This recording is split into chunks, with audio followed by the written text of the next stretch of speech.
and I will start the recording as well, which should be nice. So hello people.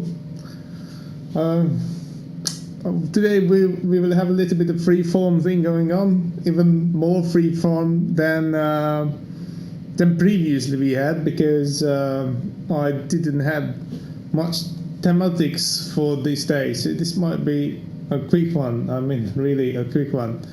There will be 2 bonuses towards the end of this workshop. It's like saying that there will be a naked woman shot in the end of the workshop or something, just to get you around. Okay. As soon as I said that, 2 persons already disappeared. Anywho,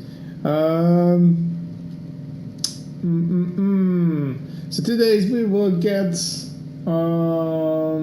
into acquaintance with mcropack, which is like a really random collection of plugins that I've developed during the years, or stolen around.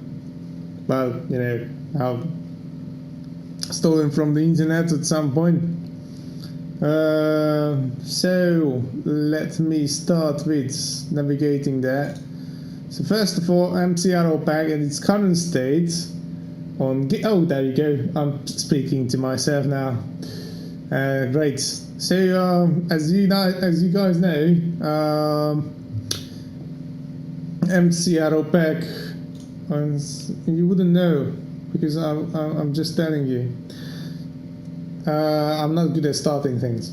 So mcropack at its current state, which is on GitHub here.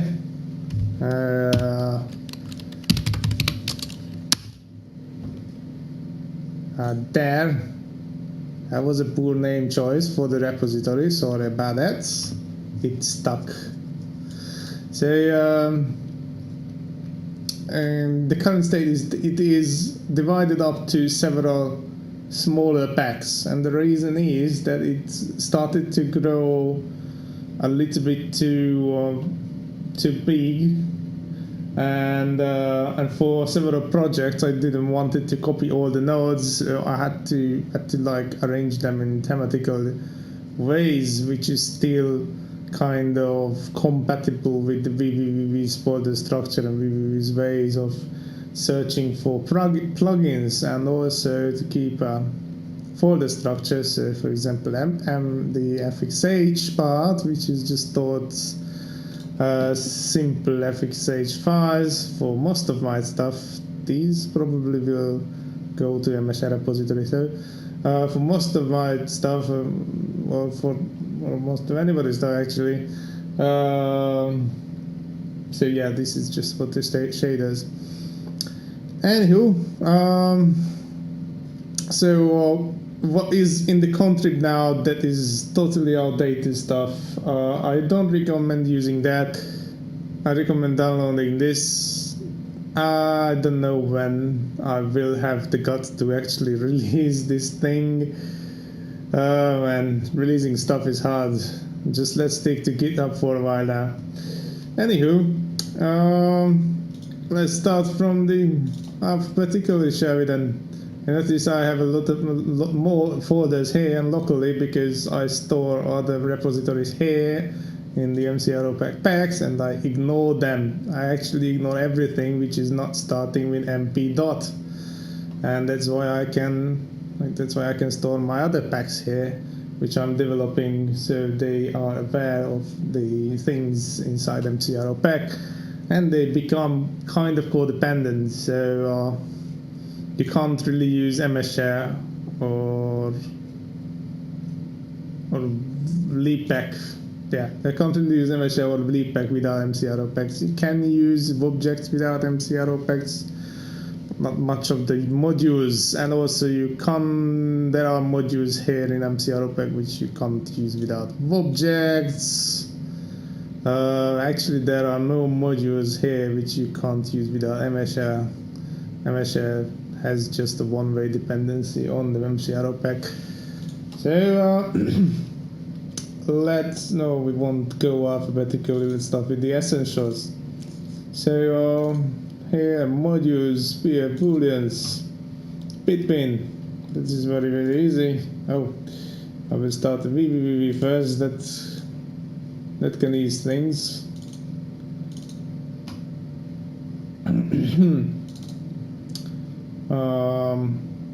What is, there you go.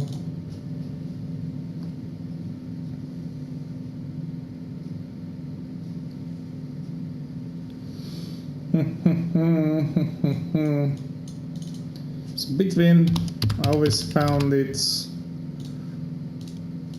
this one. I always found it very, very tedious to do it all the time. So there you go.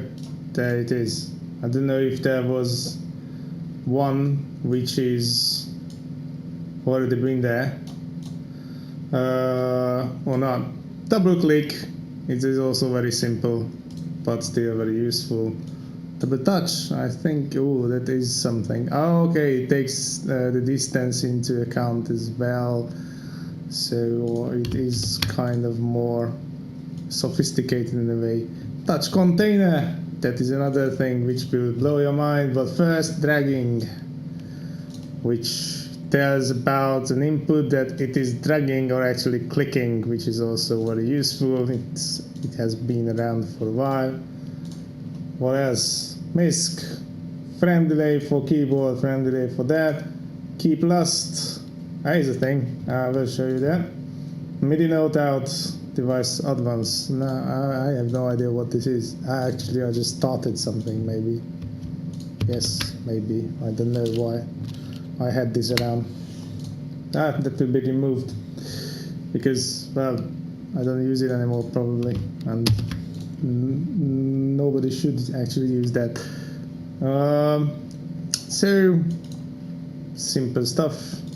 Skeleton, we'll return to this later. Strings, escape JSON. If we have any pesky characters, you can escape that. Now about this key plus, I actually have a plugin for that. And as you can notice, this is like a void nil. However, it actually keeps the last not nil value provided. So it actually keeps the last not nil value of a spread instead of switching to default. Here you can see it's a generic, so if you miss any data type, you just write it in here. Or if you don't have that data type in these namespaces, you have to fiddle around with dependencies. Just a quick recap how you do that. It's like Control J, and then generic key plus. Here you cannot just. So that's a quick recap. If you miss a data type. So let me just maybe show that. This workshop will start out very, very, very easily, and then it will go a little bit deeper.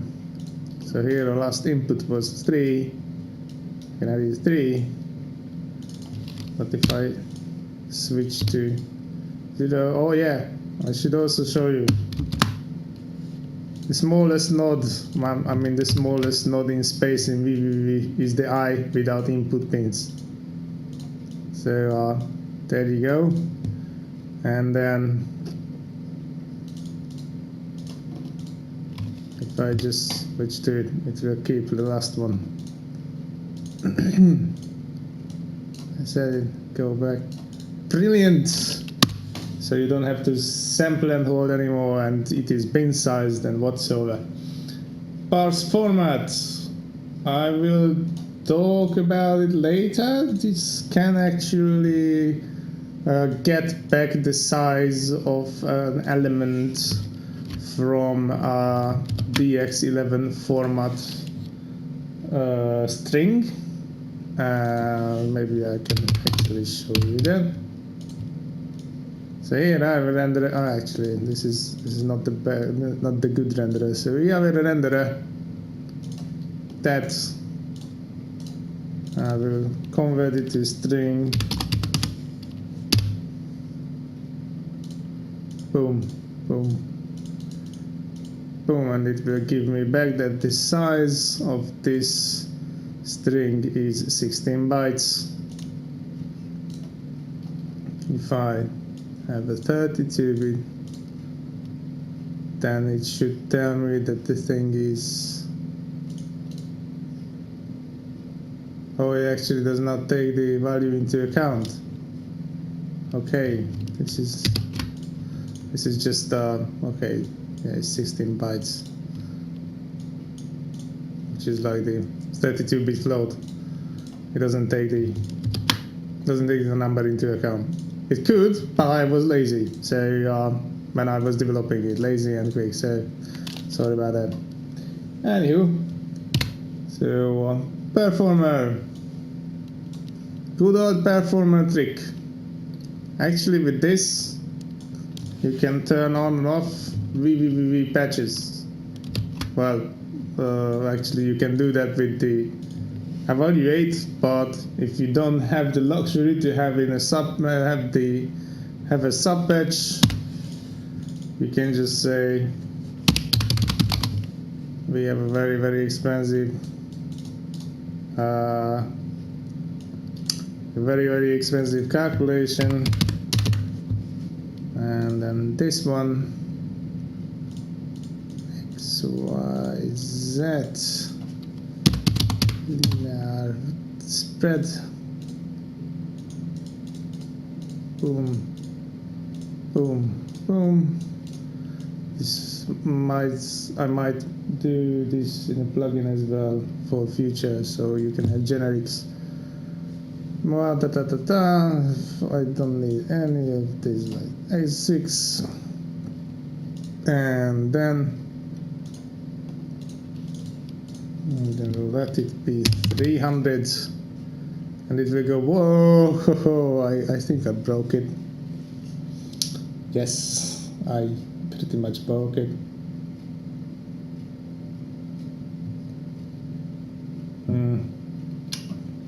I won't wait for that.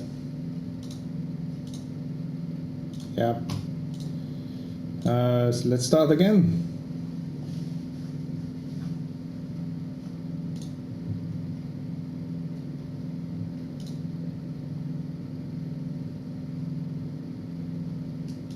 Yeah. So actually have that performer as a value as well. So, that spoiler ahead. So Berlin 3D, I won't go crazy amounts now. Cross 3D.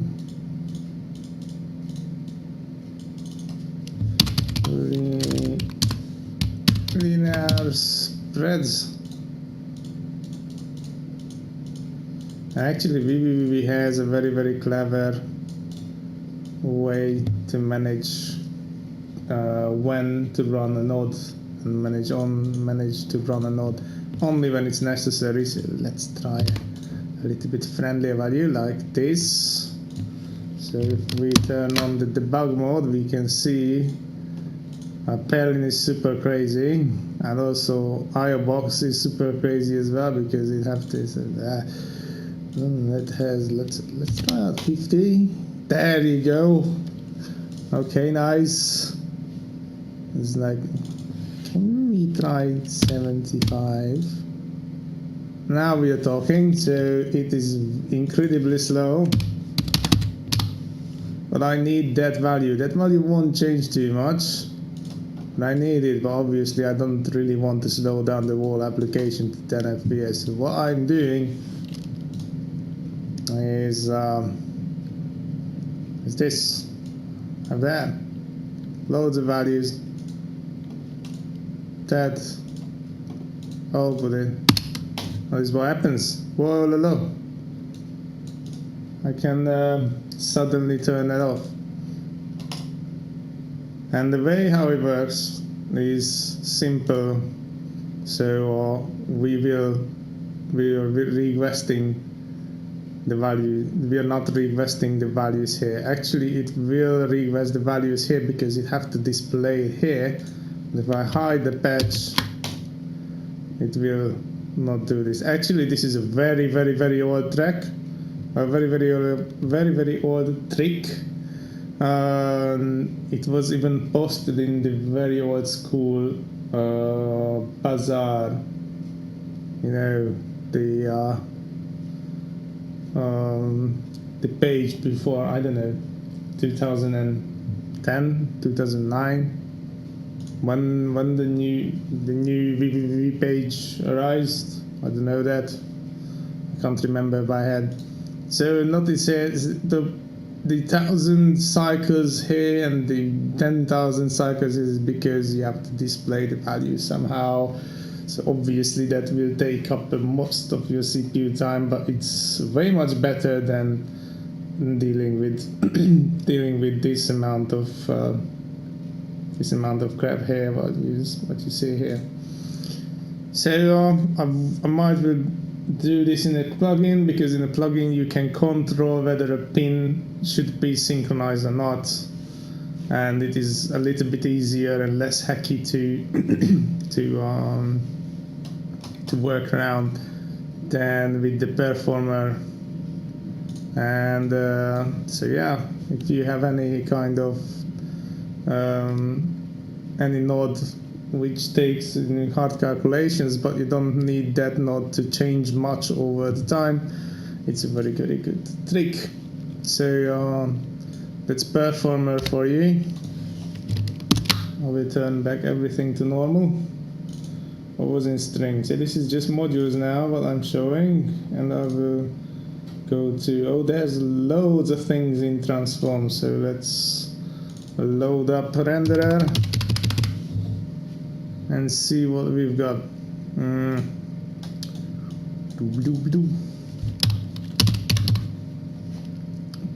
Axis and grid group.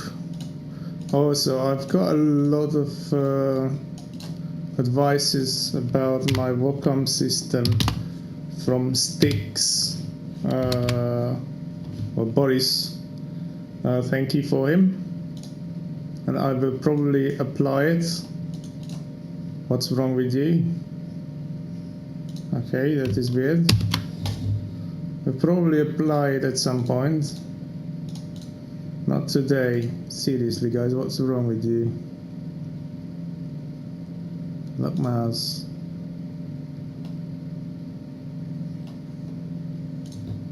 Okay. Oh, wait. Let's. Alright.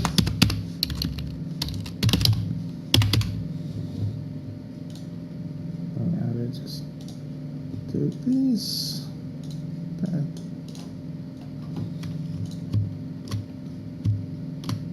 What's wrong with my primitive objects?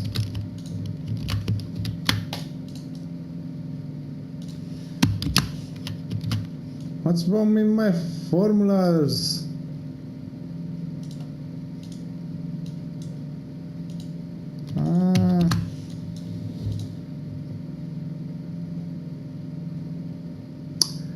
I really love whenever I turn something on, something won't work, and I don't know why.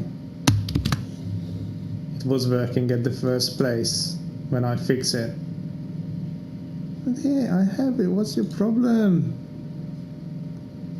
Oh, seriously? That is so much bull crap.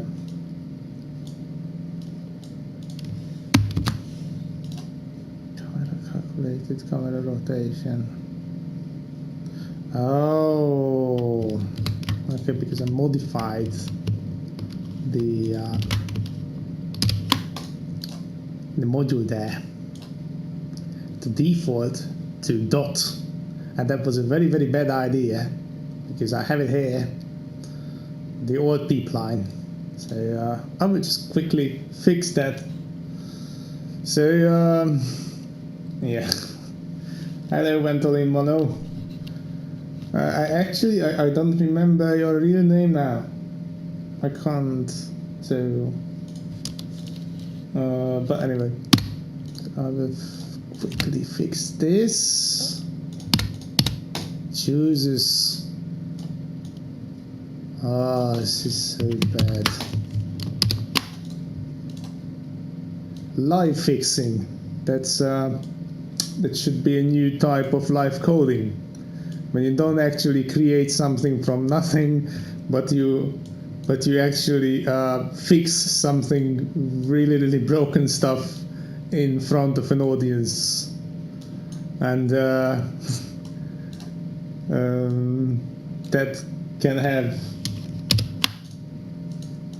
might have some thriving future. I hope it will get fixed up. You know what? I will just starting again. Live fixing. It should be a thing. I think I will rename this weekend workshop to weekend live fixing. So you get the idea. Now, will it work? Will it blend? Nope. Oh, Jesus. I forgot this. Forgot that. Yes, I do. Oh, there you go. Okay, amazing. Fixed it. It also can be a competition. So, like a two-person given the same buggy, blood-cryable software, and the first one who fixes it wins some prize, maybe pat in the back. Well done. Now go on and do something more meaningful. And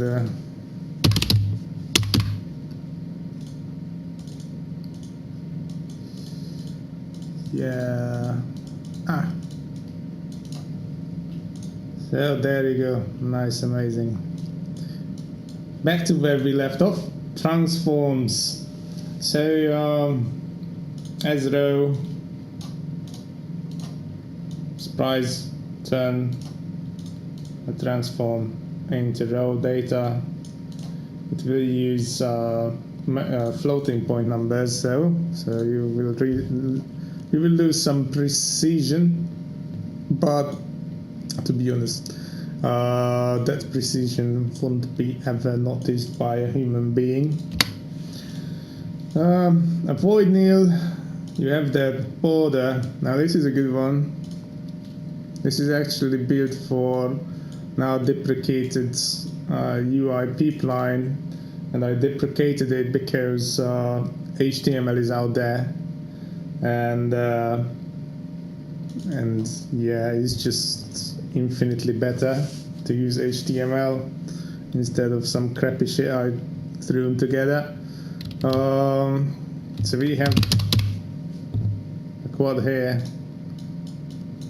Actually, we want to use the. Okay, you know what? We will have two renderers, one for 2D, one for 3D. Group transform here.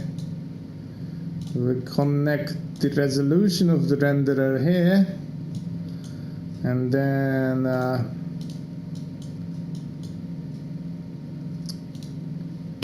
let's give it different color, and hence, you know, what I was typing. So you might have guessed this will create 4 transforms with a border. Hooray! So based on a transform, based on another transform. So and it will keep the border width and height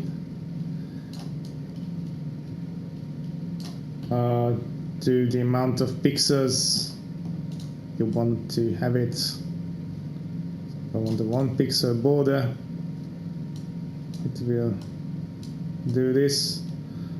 Obvious reason why it is not really wise to use it, that it will create 4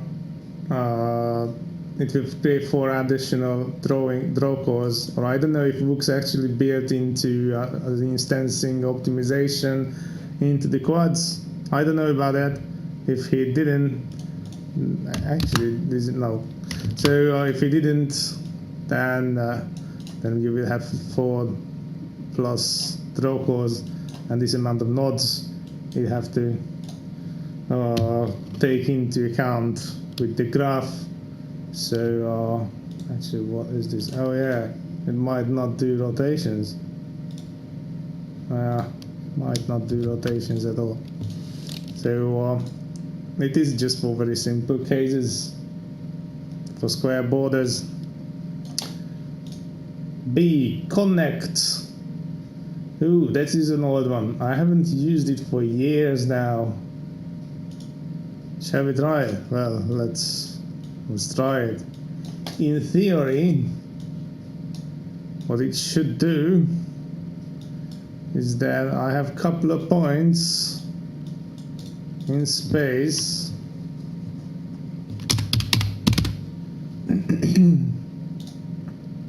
so I have a couple of points here.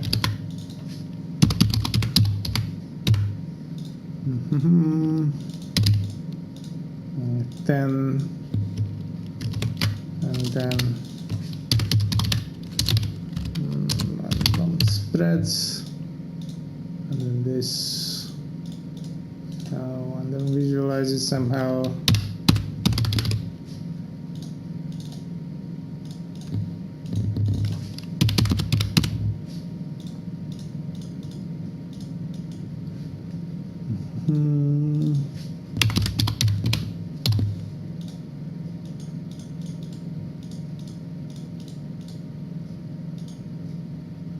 Yeah, this is a good idea. Oh, actually, I forgot to turn on that testing. And so vertices as bin size, and here, okay. First of all, here, visualize the points. So that's come on. There's this. And let's normalize what we have here.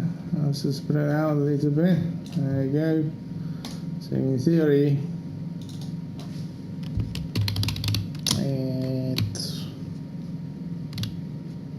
let's have a box.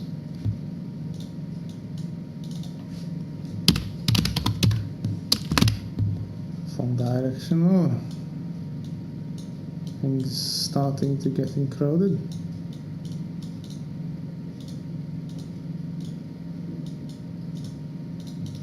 And if I connect this, then oh yes, this happens as a vector,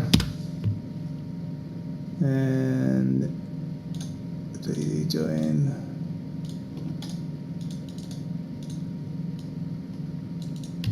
I don't know. Oh yes.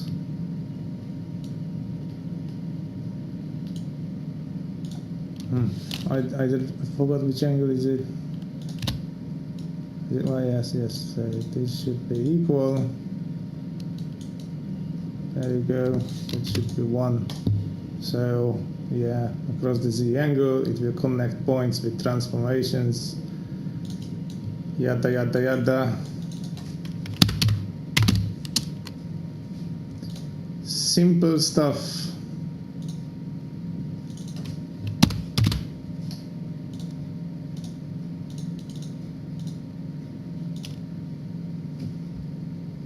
Simple stuff. So there exists. There's a from2 version. There is damper. which as the name suggests, it is damper for transform, takes rotation and translation and scale into account, as you can see here. And what do I want to say? Let's use that instead of the oscillator here. And boom, boom, to mess up everything. Oh my, I leave somewhere. Yes, no, I haven't noticed. I have no idea what can go wrong. Huh. Do we have again a live fixing? Haha. No. We shouldn't have.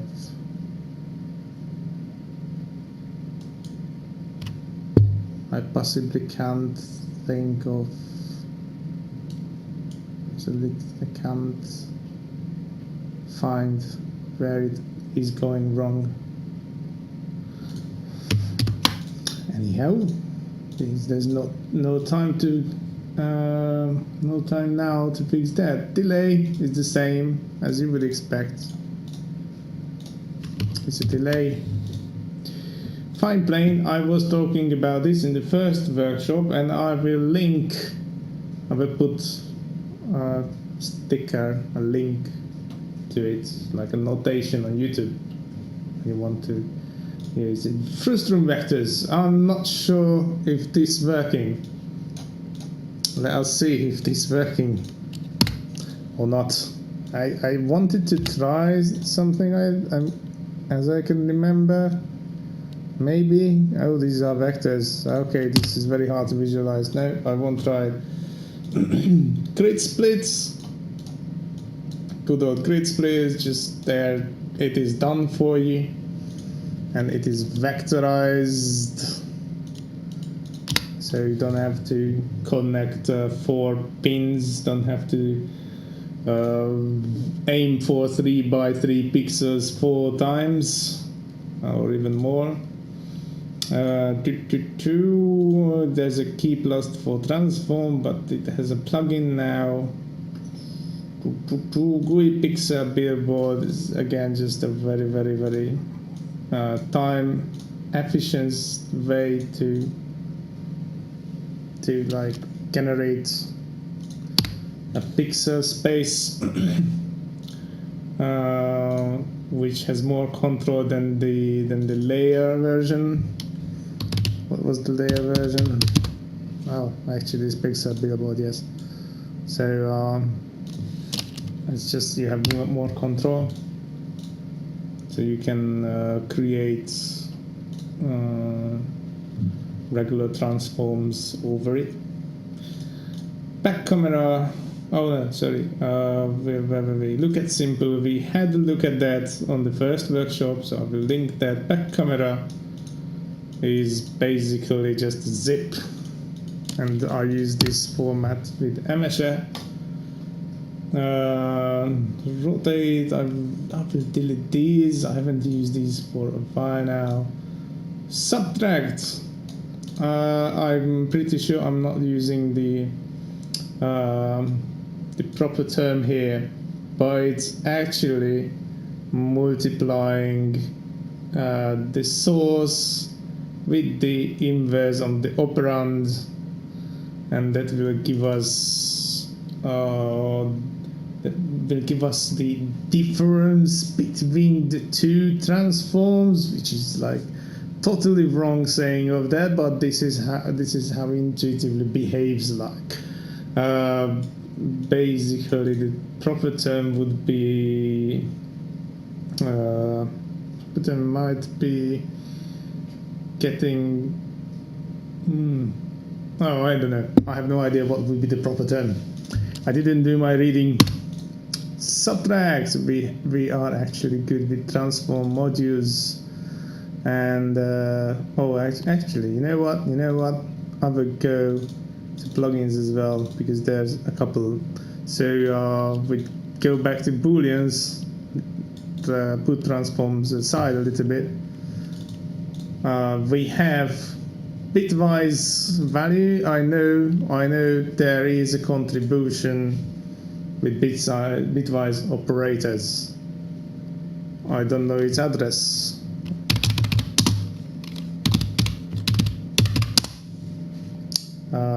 Whoa, okay. www bitwise. There you go. Come on, it shouldn't be that old or something.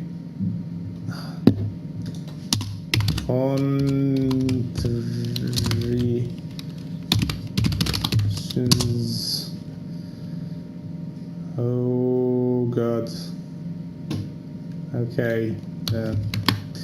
Anywho, we have a bitwise OR. It was developed for MSE for its material systems and the flagging systems, and bitwise value split. This is like you can split up unsigned integer numbers. I will demonstrate it. So you have OR, which takes up the Boolean first place, so be careful with that. And then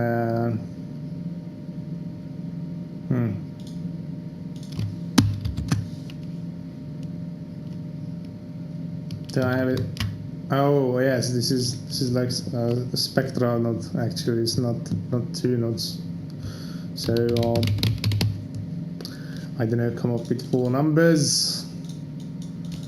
So 1, 2, 4, and 8 should give us 15.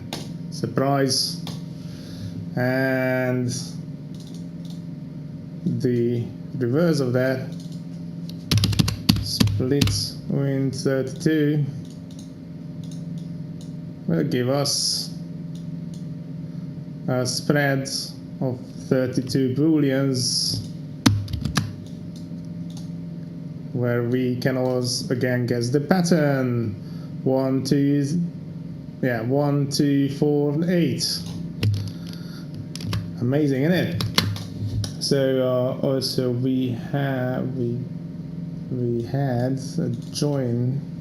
What did we have?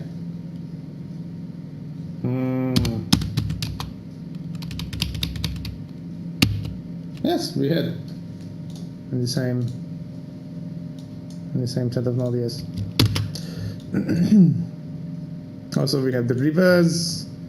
Only advantage here, you don't actually have to create a 32 slice spread, because you can tell the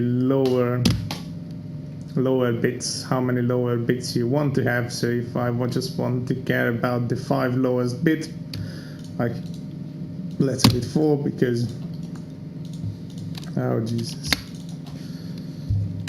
all 4. Oh, didn't have it. Boolean 4.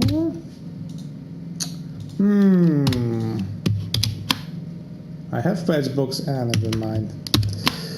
So I just go with the old-fashioned way then.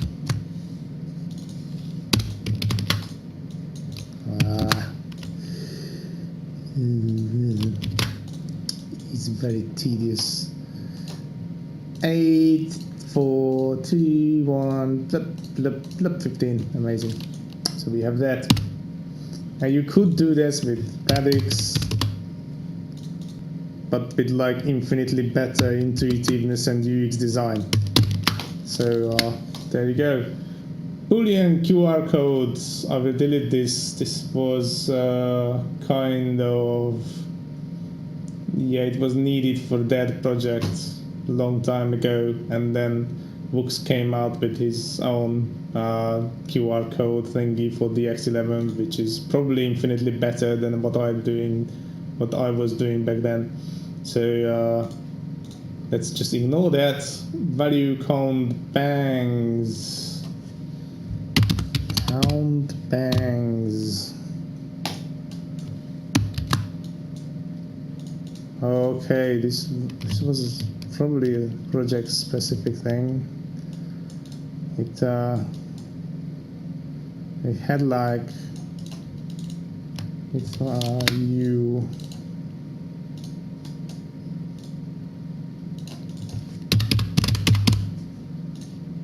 select it like 5 times, let's have it 5 times, and then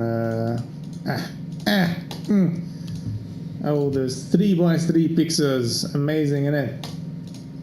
So and then things have happened. Let's just stick it here and that, and yeah, oh yes, it just counts. Yeah, oh okay, I literally just do that, count the amount of bangs coming in with the on the pin. So that's what it does. It does not lie to you. Let's have values as well. We have a allow feedback node. Don't use that. I don't recommend using that. Allow feedback. It just exploits this little fella here, which the developers included for request, I think, for Vooks, to be able to reconnect things from the renderer, like the nodes here. And I can show you why not to do that. We will not. So yes, it is complete bullcrap what you are seeing here with our frame delay. It just does nothing. So it is completely useless. It is undefined behavior if you do this in situations like that. However, it can turn good if you want to have something with counter and then overflow and then some tricky, nasty cobweb event imitation in vvvv. So let's just leave it. Get spread out. Oh yes, I will delete that. Max count. That is actually cool. So you can define your. This is not real node. So yeah, you can define your own data types. How many pins you want from how many data types. When you're developing for node, when you're developing modules, it can come handy to know the maximum spread count. But the node is not a real node, so it does only do objects, but not transforms or layers or these sorts of jazz. So it doesn't do that. But it can come handy, so you don't have to do like slice count every pin and then max them, and then that's just don't do that. It's much of a tedious to do that. So we have value sequential add. Oh, that has a plugin in it still. I deprecated that. It was from an era years ago when I didn't know this node exists. So integral, which it just wraps an integral and then puts a CDR. Oh, it just removes the last spread, and yeah, it just wraps the integral. I don't precisely know what this does, and then I don't precisely know what this does either anymore. Okay, it doesn't look good anymore. Promise there will be more things coming along, just rushing through. Oh, this was just an attempt to check it was just an attempt to check whether the built-in rotation decomposition is any good or not, and it turns out it is, yes, it is any good. So that plugin there, what you see is the transfer and get quaternion, is actually useless. So let's go to strings. Now there is a bin sizable shift string advanced. There you go, bin size filter. It has a contain switch, and then it will tell you more information about the stuff you found there. Control drag and drop. Oh, this is also good. Drag and drop. Control, obviously it needs a control. Conveniently, the DirectX 11 has a control object, and now prepare your mind to be blown, or just prepare for some awesomeness. There you go. You can read what folders or files or anything has been dropped onto. Maybe text can be dropped. Oh, I should actually try that out. No, but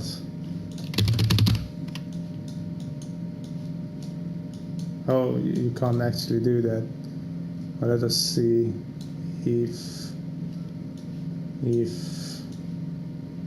links can be dropped. No, links can't be dropped, and it will turn red. So yeah, you can actually make your file loading mechanism a little bit more intuitive with this node, and then you will get the drag enter, drag inside, drag leave, drag drop event. So you can develop for that. So that's drag and drop, which is cool to have. And then if I find my proper vvv, which actually consists for the workshop and the remaining part,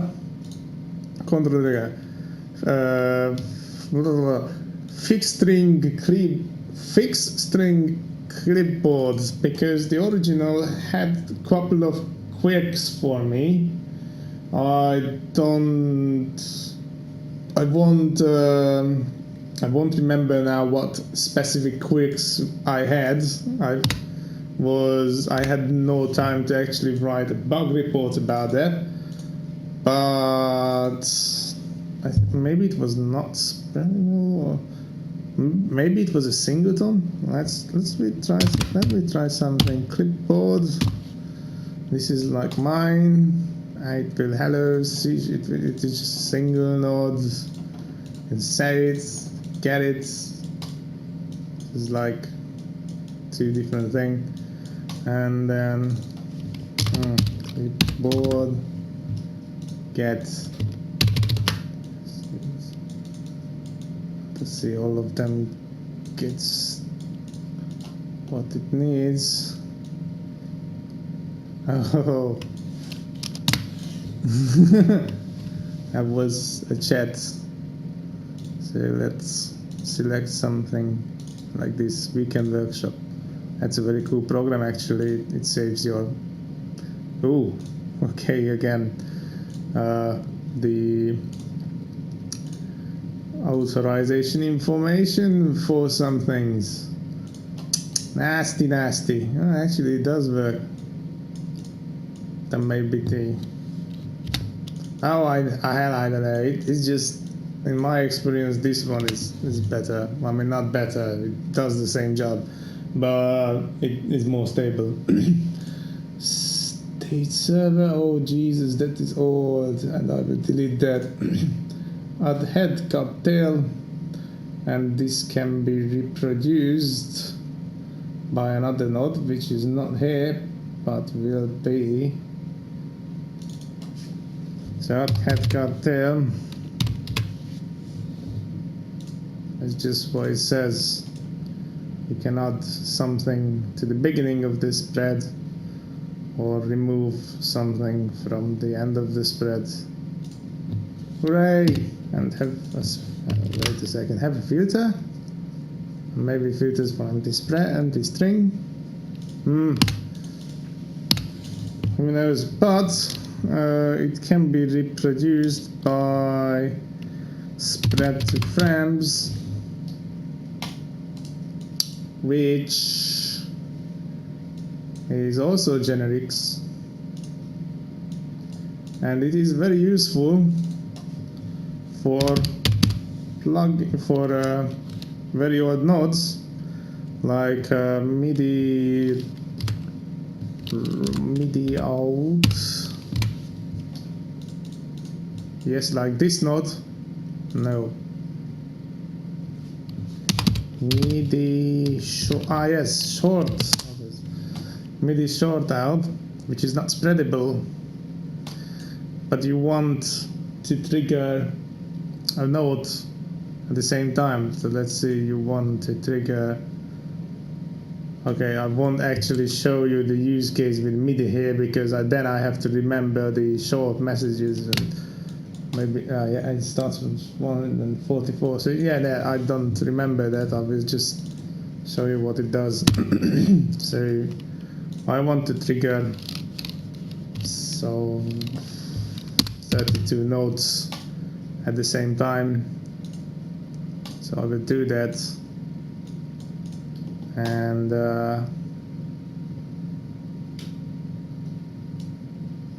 I'm adding this,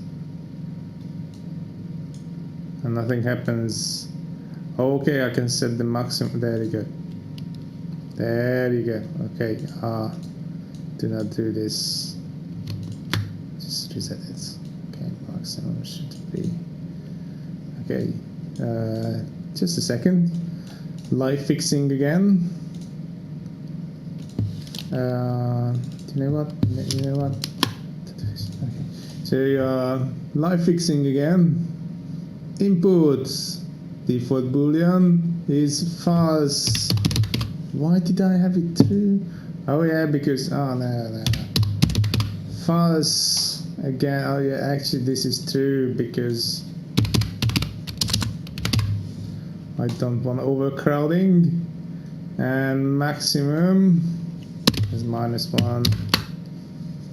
Live fixing. So anywho, let's get back to business. I want to add 32 nodes of nodes, and then when I add it, delete it, and it will always delete just one, so you can get slice. Yes, you can get slices, I think, from the beginning. Might be. Bloop. Yep. There you go. So, bloop. It will roll through all the spreads. Bloop.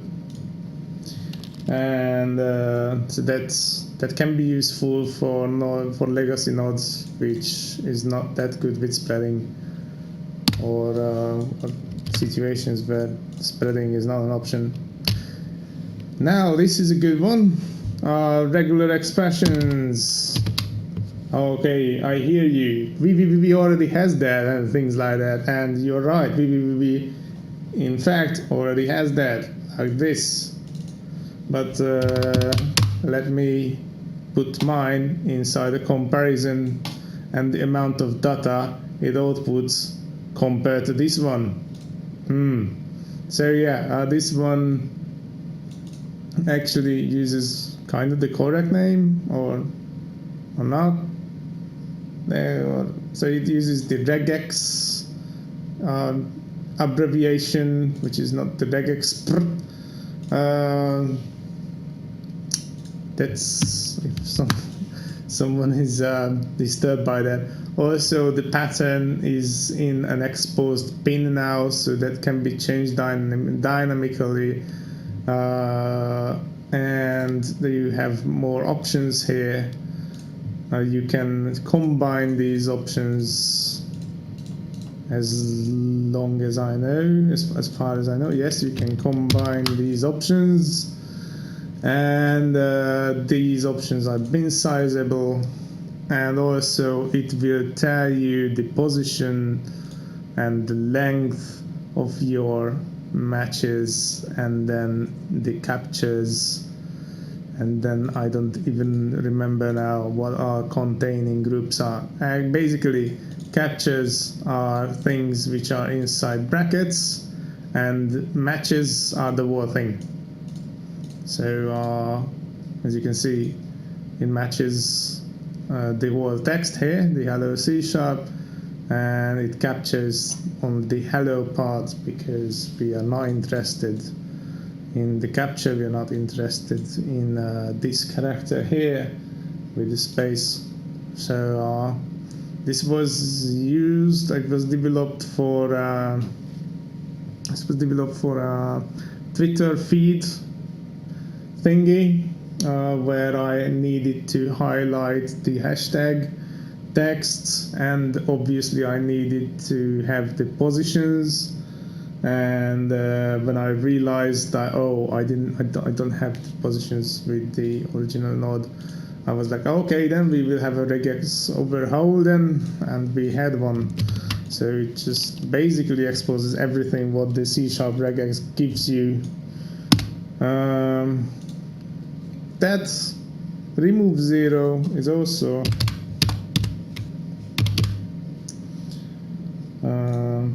a useful thing. So you have this text, okay, better case, you have a number,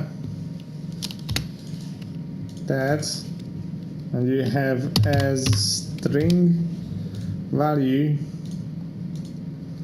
and you have this one, this very weirdly named thingy, which exposes a whole lot of zeros here, and this little node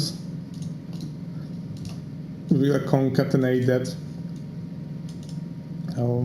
I'm talking stupid. Will truncate that to the minimal amount of integers needed to express that number in decimal. So it will remove unnecessary zeros. I don't know if it does from the beginning as well. It might not. No, not from the beginning, only from the end. Only from the end. And if the value is an integer, then it removes all the zeros, including the point. And my mouse lost its battery life. Best time possible. And I need to find a cable, the end of the cable. Sorry about the microphone, that must not have been a pleasure ear experience. So there you go, mouse is live. Where was I? Remove zero. Yes, that thing exists. String router. Basically, this one is kind of, again, usage specific. You define your unique types here, what kind of unique types you want to have. This one is actually used in texture router, demonstrated in the second workshop, the skinning workshop. So it will tell you what type of textures you might have. I won't look for a model now, which I know that it has multiple types of textures. So actually I will look for one model, because it might not be, it might not be that far away. Come on. Scene file.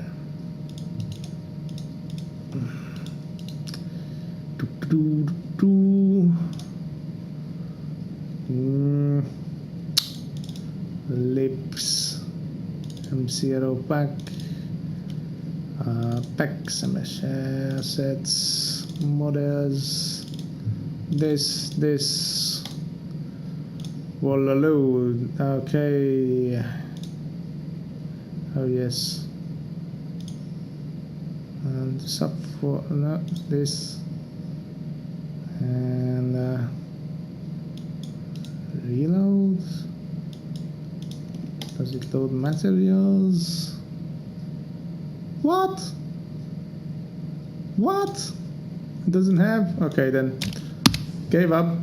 So oh, just for, okay, then so we won't see the data here, but you can imagine. So you define your unique types here of what kind of strings you can have. Then you have the actual type spreads of string, and you can assign other strings to that type, and it will automatically create you an output spread which will just zips together the types in the order of the unique types, and then it will give you an empty string if you didn't have if you didn't have a type here. It is very, very hard to explain without actual example here. Okay, I will find you one because this is ridiculous. Maybe the sponsor. Yeah, I hope the sponsor has one.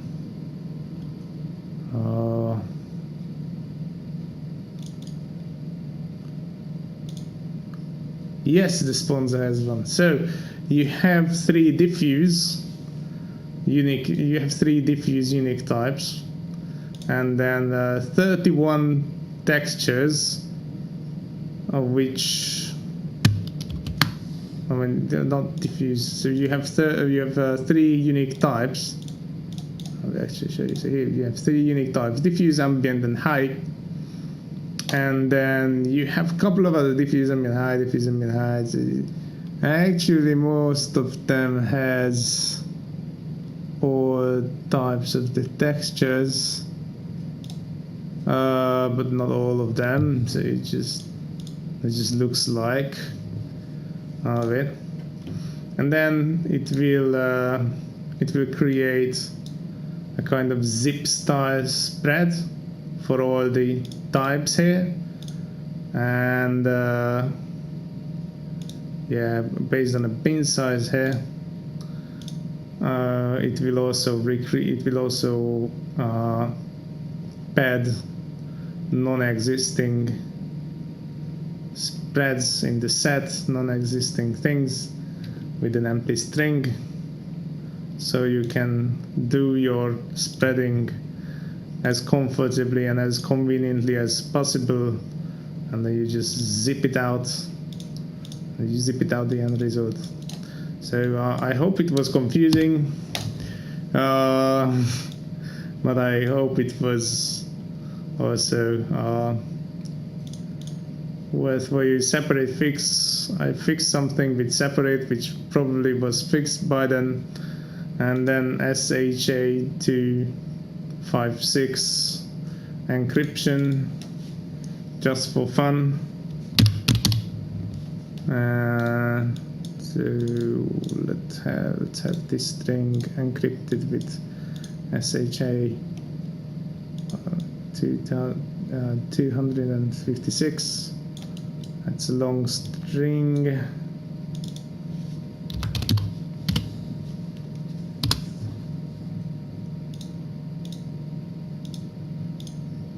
You can note the difference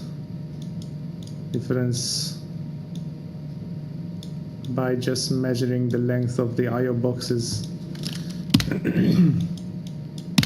So you have that for some reasons. Now with the row, I also arrived to an actual usable thing, which is LZMA compression.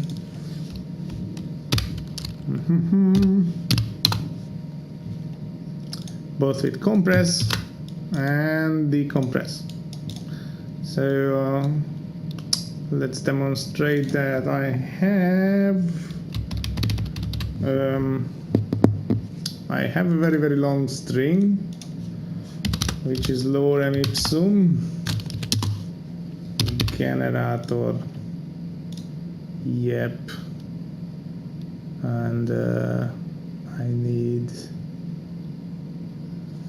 5 paragraphs. Let's have 20 paragraphs, lorem ipsum, and then copy this jazz. This is 20 paragraph. This is way less than that. So let's copy that, paste it here. Ooh, Jesus. This is a very, very, very long. Okay. So let's paste it here instead.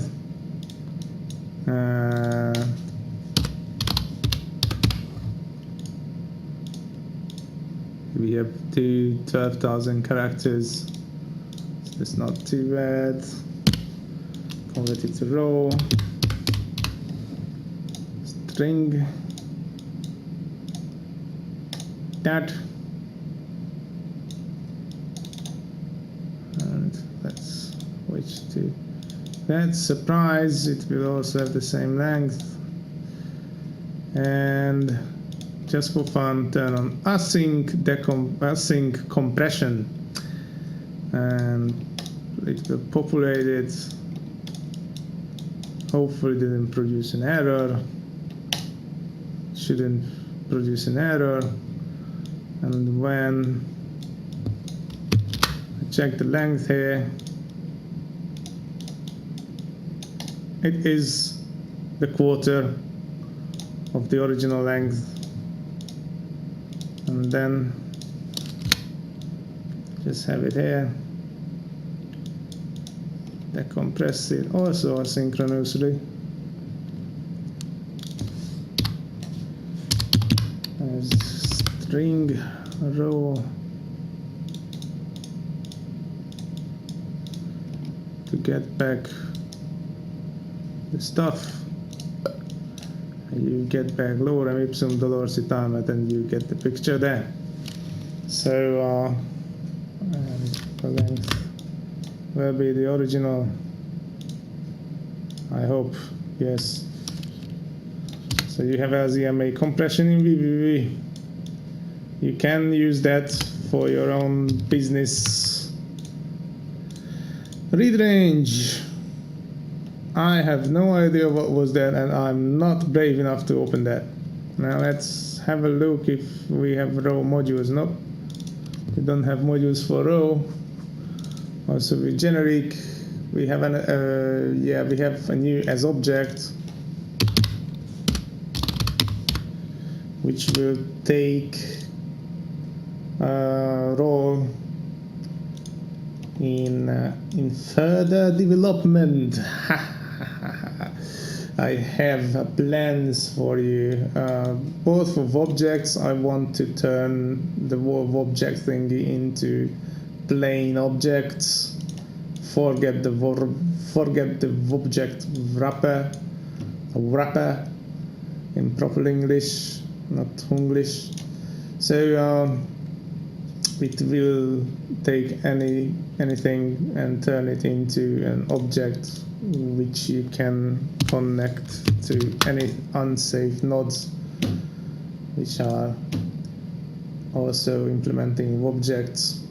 So we covered most of the generic stuff, most of the general stuffs. So oh yes, I teased you something with the beginning, and I forgot to return back to it. So you see in the double touch, and you might have noticed this touch container thingy, which comes from a thing called touch processor, which just a completely safe way to deal with touches in a more sense way. I don't have a touch screen here, so I can't realistically represent its features, but you have to just trust me with that. So it will actually it will receive the raw input from like what devices window. What do I need that? No, actually I will just use this. So which comes from the renderer. Connect these as here, and is new. I don't care about that because this plugin actually does that for me. It will create a new bang, an expiry, which is like how many frames the touch with that ID haven't been seen. You can set how many frames the touch should be kept, and if you set it to 1, it is basically a bang that the touch is not present anymore. And then we have an age of a touch in seconds, and then of course the ID and the position. And this touch container here is just a container, so you can keep track of it, and you don't have to connect like 3 pins to get the nodes. You have to connect 1 pin. So that thing exists also. So that's the touch processor. And well, if we are with devices, we can actually continue with devices. So there's also a direct input node here, which is also an old one. It's very, very old one. It gets the relative mouse movement, even if the mouse is touching the screen and the cursor can't go off. Actually, that's a very weird thing with the mouse desktop. And if I switch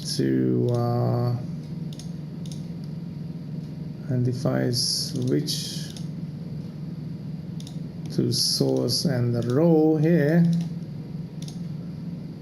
notice that nothing is displayed.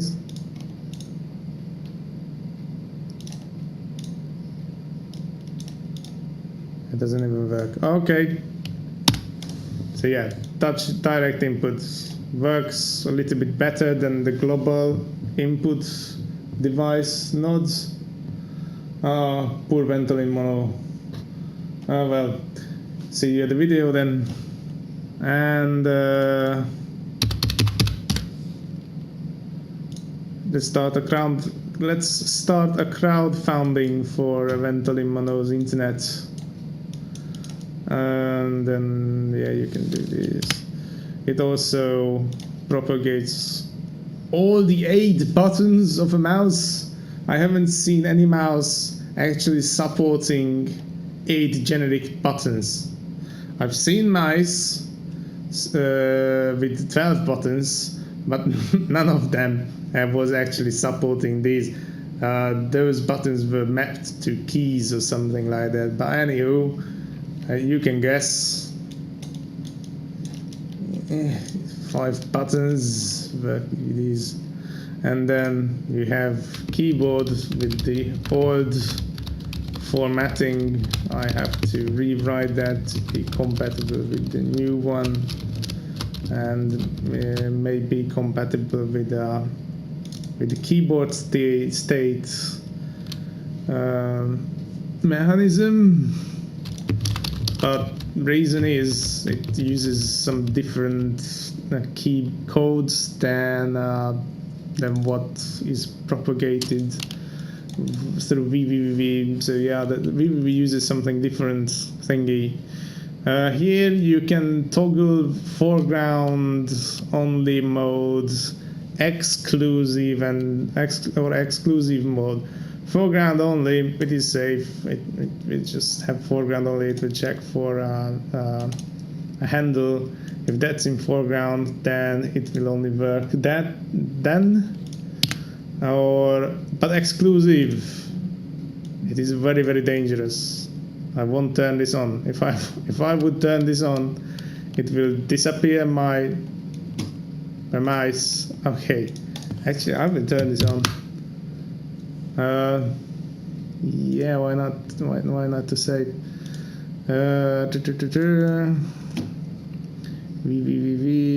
Weekend workshop, and I haven't created a folder for this VS4, and then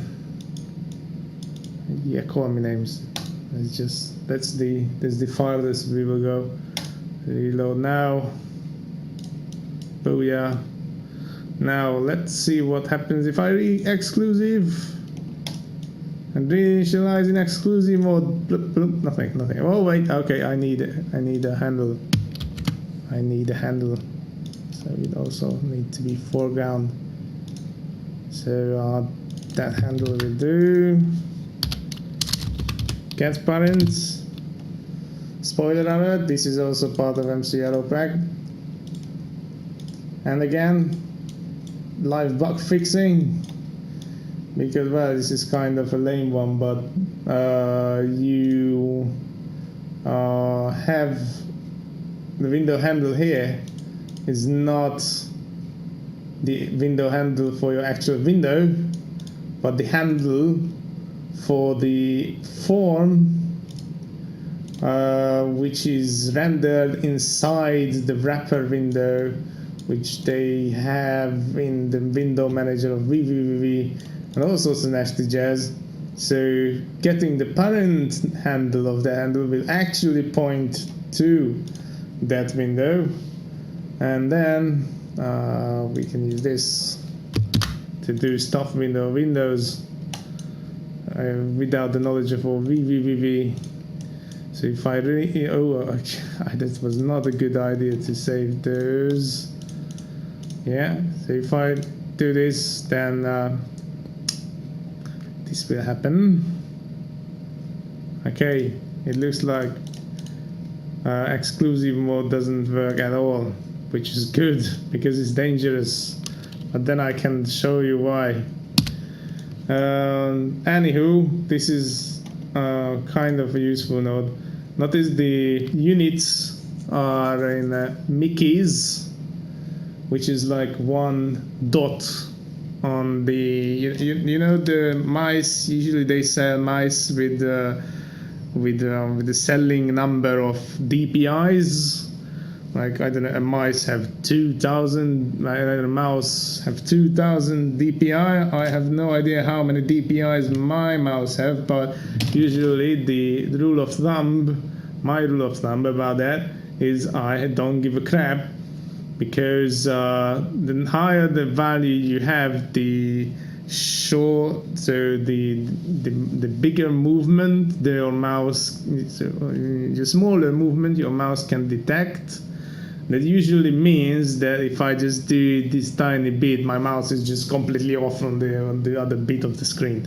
So anyway, so those DPIs, one dot of that is 1 unit is here, what you can see here. Notice that the scroll is inside this vector as well, and for some reason beyond my knowledge and beyond my common sense, it is always 120.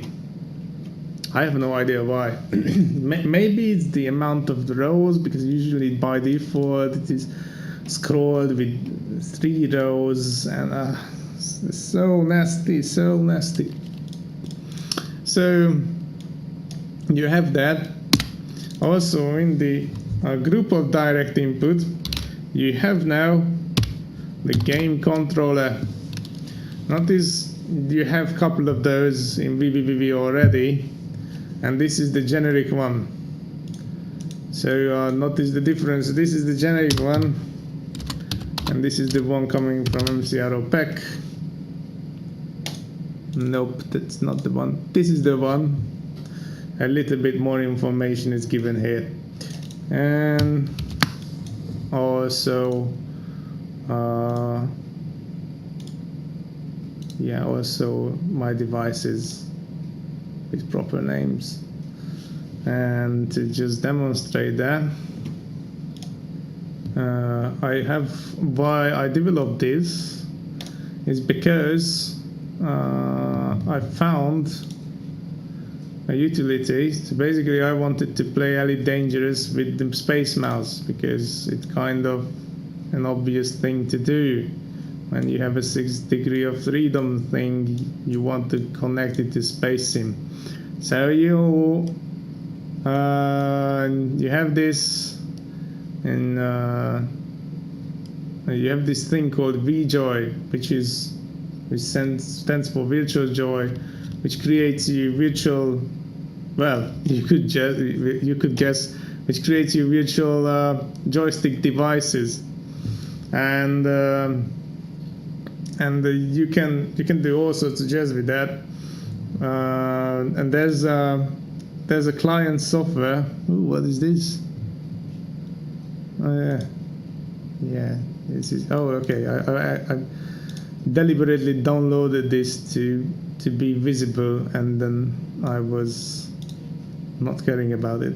So anywho, back to the topic. So I found this utility on GitHub, which sends the space mouse data to one of these virtual joystick devices, and you can get them here. And as you can see, the camera is also using the version of. Oh, there you go. So this one is also using this mechanism, because it's kind of more reliable than the actual space mouse mod, which actually the orientation and the rotation and everything is reliable, only the buttons does not work most of the time. Here it works all the time. So yeah, if you have any fancy controller, then you can hook that up on it, and get all sorts of information what you never ever need. I mean, seriously, there's some stuff here which you can only get with like those multiple hundred or multiple $1,000 luxury flight simulator thingies going on. So yep, you have that as well. And you also have this foreground exclusive whatnot, but do not touch them at all. And yeah, and you can select here your device, or just return you a spread of all the devices which is connected there, and then it will spread them accordingly. So that happened. And also, did we have modules on the no? So now coming a little bit more exciting things. Windows. There are a couple of plugins in mcropack for actual window management. It's like PID, process ID. So you give it a handle, it will give its process ID. So I will give this handle, and surprise, process ID of www will be this. Shalala.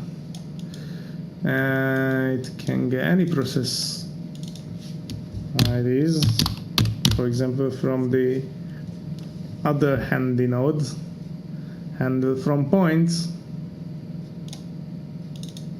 which handle from point, which then we got its native handle from point, but it works from actual point, and this one works with pixels. I will return the cursor position with pixels, 0 being top left. And here you can get the process IDs of the windows. For example, Explorer probably is process ID that. So you can do that. There's also a node called handle. So given this process ID, it will change. We return back all the animation. Oh Jesus! We return back all the animation. I'm talking bollocks. It will return back all the handles assigned to a process ID. So here I've got a handle here, and it tells me that vvvv has that many handles.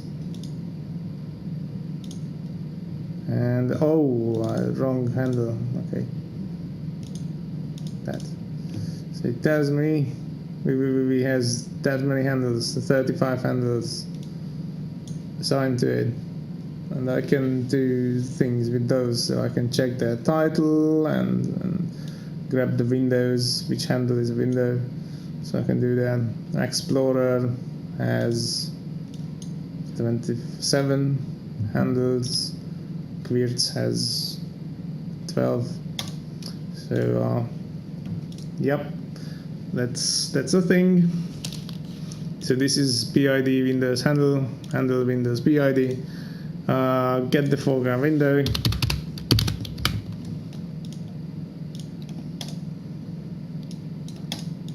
Surprise, gets the foreground window, also its title.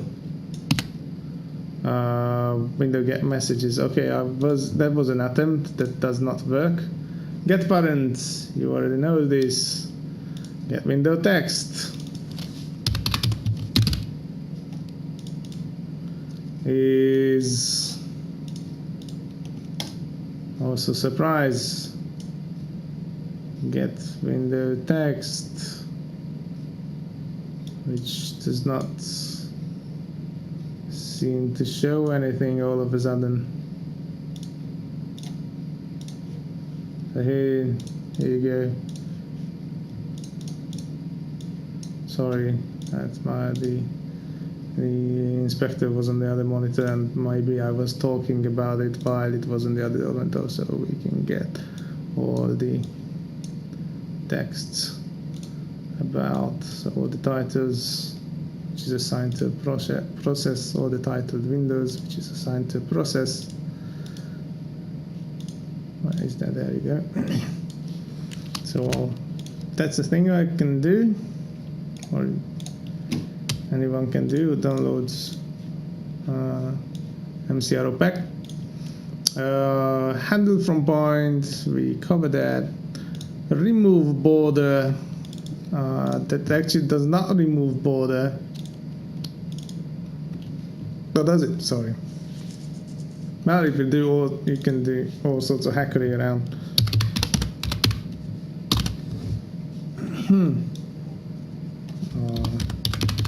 Border, set window border. That's there you go. It was not remove border. It was originally intended to get to a point where it can remove border, but at the end it turned up to be more of a hacking around with Windows borders. I'm a little bit afraid to show the. Oh, actually, that's a very funny one. That is a very, very, very funny one. So if I connect this one and we set the border and the caption and the maximize, minimize everything. Set it. Okay, this didn't go well. Set it. Oh, come on. I did it at some point. What was the combination? Border? Ah, there you go. Window in a window. Total hackery. And it's like, oh my god. This might be a point when Windows screams, kill me. And let's see what happens if I snope this caption to. Oh yeah, it can remove the caption, but we'll still have this upper border there, so it does not really set the window border. Unfortunately, it doesn't add the maximize or minimize button. Shame. So you have that. I don't know why would anyone use that, because if you want to remove border, you just do this, which removes border, and it will actually visit our window. Very nice, yes, but not this one. This stays. This is awesome. So I have that, and window push is just a replacement, a little bit a pixel perfect replacement for the window node. So this is the www node, and that is the pixel perfect node. It has a little bit more control. Where you want to draw it, what kind of flags you want to use, and then a separate set, so it won't change anything unless you want it, and also it can return results. So if I continue on torturing this renderer, this should give me, this is the scale, sorry. So this should give me different numbers, or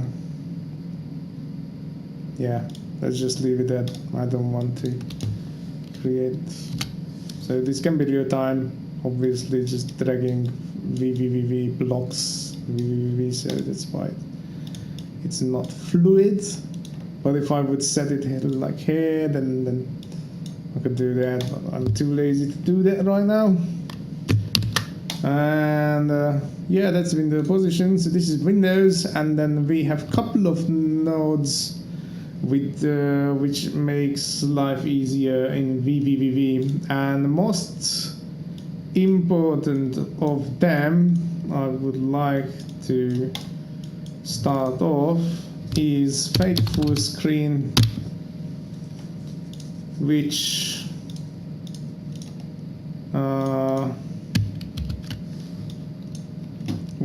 does the following thing. You connect that, you connect patch alias, and it will, you can set a renderer to, you can send the renderer to one or the other monitor. Obviously you can't see my monitor, but you can set it there. And also it will check periodically for the display, so if it's updated, then it will adopt to it. Also it can set the height of the window 0, so it is still there, it still renders its stuff, it is still created, but it's not visible, and it is useful when you want nasty texture sharing, multi-threaded, multiple vvvv situation there.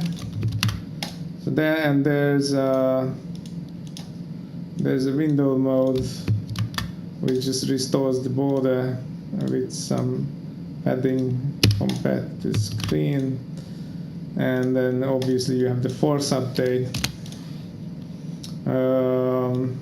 So that's fake full screen for you. yeah, you can't spread it, so you have to deal with this with every renderer you have out there if you want multiple screen setup. And yeah, let me just restore this. Also control key does this. Neat in it. So there you have that. And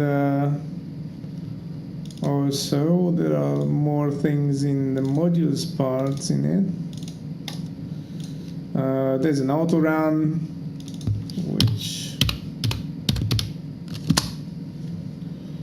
which creates vvv instances automatically, wraps around a couple of checking nodes and a waiting node. Like it can wait 5 seconds. After 5 seconds, it will start a new instance, so it won't collide because there is some collision when you start instances at the same time. Then one of the instances won't actually start up; it will hang on the splash screen. So you want to avoid that.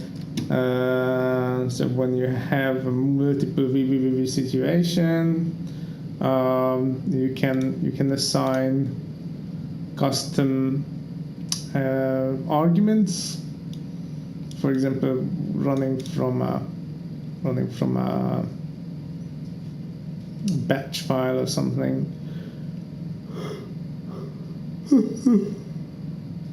Oh, sorry about that. Didn't have enough sleep. It looks like. So here you have the vvv argument you have to open, and then execute if the argument is found, or do not execute if this argument is found also. So let us see, you have a situation where you have an auto run, but when you can create another batch file which has the none attached to it, or somehow the none is there, and then it won't run. So it is just an end here. And yeah, the arguments of the started vvv component mode is what you'd expect. It is a wrapper node which moves nodes around in the patch or in the window.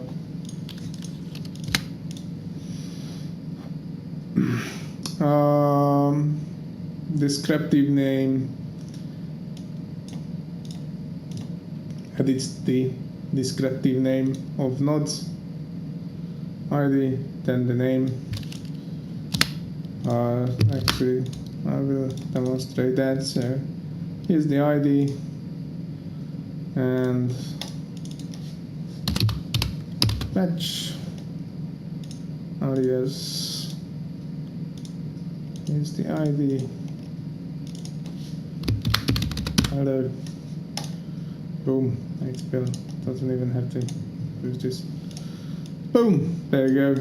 It is very good if you develop a module where you want, for the ease of usage, you want to have some on-screen information automatically in the descriptive name of that module in the parent batch. The fake full screen, we'll cover that. Fake menu, I don't want to cover that now because this is nasty. I've developed, well, there was, I've created a wrapper for the get spread, and then we have the get spread advanced, so that bin size get spread for nodes. That's the same as the select node module, just with get spread. I wouldn't cover this because they are ugly. I don't know. I don't remember now how to use them anymore. Maybe I will just delete them. because there are so much nicer things out there, and these were just hacks around. And there you have it. What else we've got here, which we didn't cover? The skeleton. Ooh, it's not working.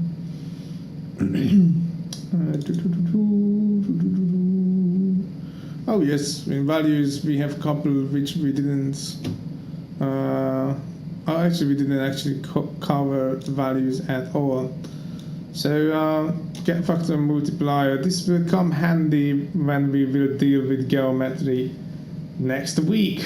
So we will deal with DirectX 11 geometry, and when you want to set tessellation factor, and this will give you the multiplier value for an odd factor, that how much you have to multiply your original triangle count with to get the resulting triangle count of the tessellation. So to get the new triangle count. Yeah. So let's get factor multiplier. Key plus, we have that in a plugin. Performer, you've seen that. Resample gamma. It is. I will show you what it is. We have I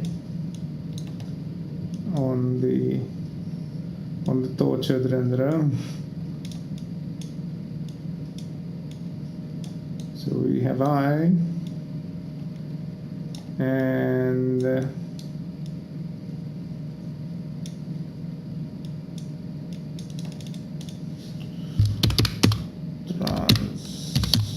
actually grid split transform.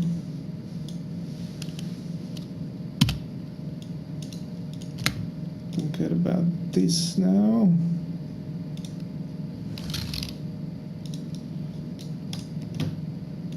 And transform, and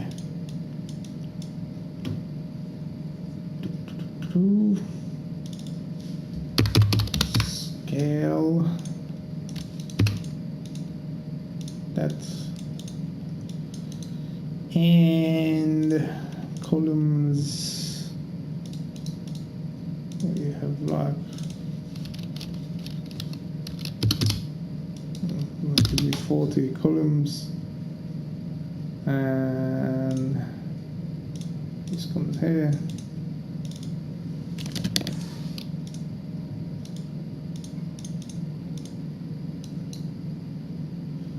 And we have an increasing scale of 40 columns. Let's put it like this. And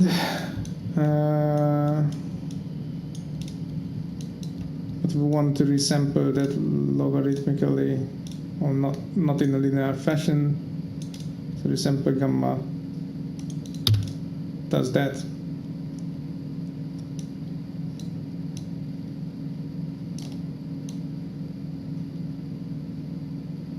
Actually, it will use tweener. Is it using tweener? Oh yeah, it is using tweener for the interpolation between the individual values. I recommend using type 1, because the rest of it can get a little bit noisy. Sorry again. I need more sleep. So guess what? You can do this. I'm not sure what's going on in the end though. So okay, that is weird. I won't go live fixing now. Anywho, you can guess it. That is very annoying. So it is actually useful for FFT resampling. And so you've got the FFT linearly represented, linearly with the fixed frequency step, the fast Fourier transform, with fixed FFT frequency steps between the slices. But you might have noticed that most of the stuff is happening in the first few slices, and when you want to view that first segment, the very short first segment, in more detail, then there's the logarithmic view in audio fields, and this is actually what it does. You can kind of shift the weight of the viewing with this node. So this is what resample gamma does, and it doesn't do that. I mean, for FFT it does do well because that's what we need, but for the other way around, I will have to fix that, because sequential smooth random is just a random spread with an input morph in it. So after a random seed, you have a time here. I can show you that. So we have 40 values here, and then 40 y, and then just the time.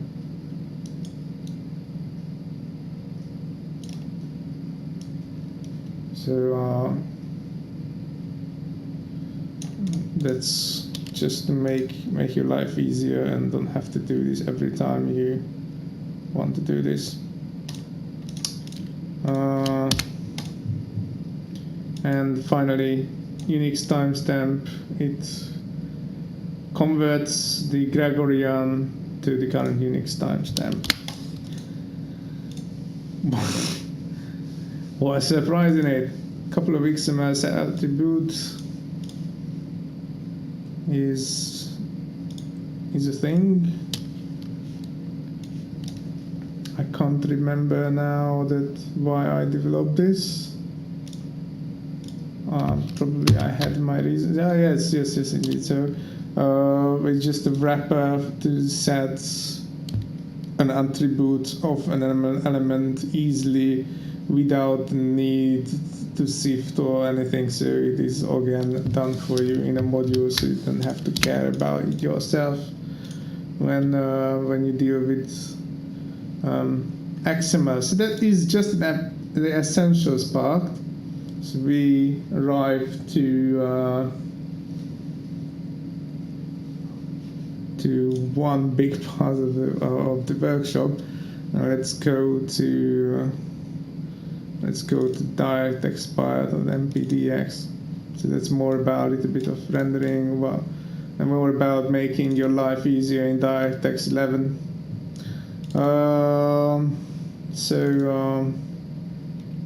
Where should I start on here? Let's start with essentials as well. So as you could notice that some the previous workshops had this little bit nicer axis and grids. So that's here. Also, fake cube map, don't use that. Invert render state is quite useful. So let's imagine these these quads are actually intersecting. So you can do that, which might be useful. This can be useful if you want to invert just a single area. And so that's a render state. You have, okay, we will return to line a little bit later. Sorry, that's also my stomach. Round rect is just what what you would expect. I won't do that, however. I will do separate transform for that, and proper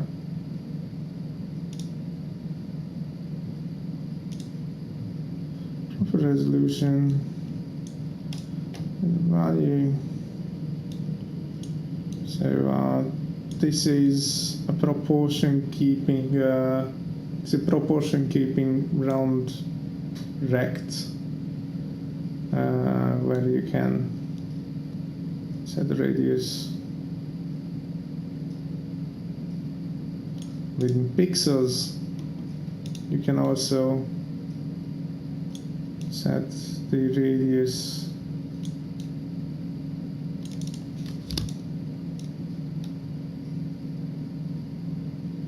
also set the radius per side.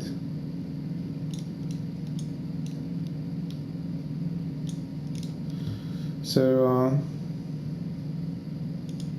that has it, and you can also make it shrink in pixels, so edit your original scale.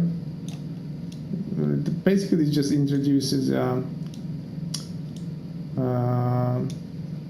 I wanted to say it too quickly, a padding. It introduces a padding alpha, and then yes, you have your regular controls here. So that is around rect.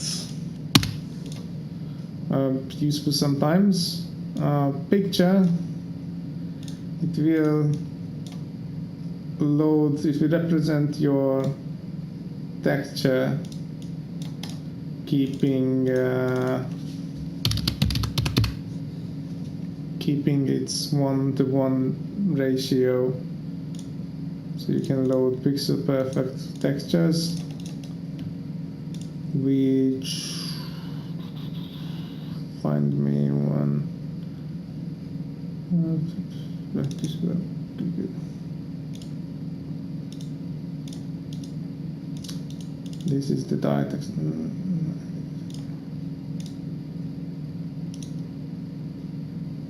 Oh, sorry, yes. So the file texture is actually implemented there. So, sorry. So, yeah. It will do pixel perfect count. And there's all the necessary controls, built-in scale, just for sake of convenience. A pixel-based translate, and again, just for convenience, a built-in transform. But then you can also transform it yourself. And loading background. That's all the regular texture controls what you can have. This is deprecated, and I have loads of nodes to delete. Loads of nodes got old. Now, okay, we can actually turn the meter. So what this does, it actually can replace the lines. It can replace the entire the built-in line. So this one can replace it entirely, except some bugs. So be careful. But what it does is I won't delete this. I will just make it. Oh my god! Let's just make it there. Vector 3D join, and then here one, have it in circular spread, and then have 20 of these. Boom. So why doesn't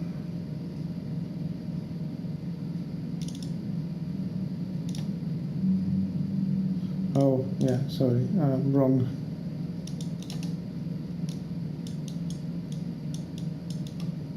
Wrong renderer. I know. I'm confused.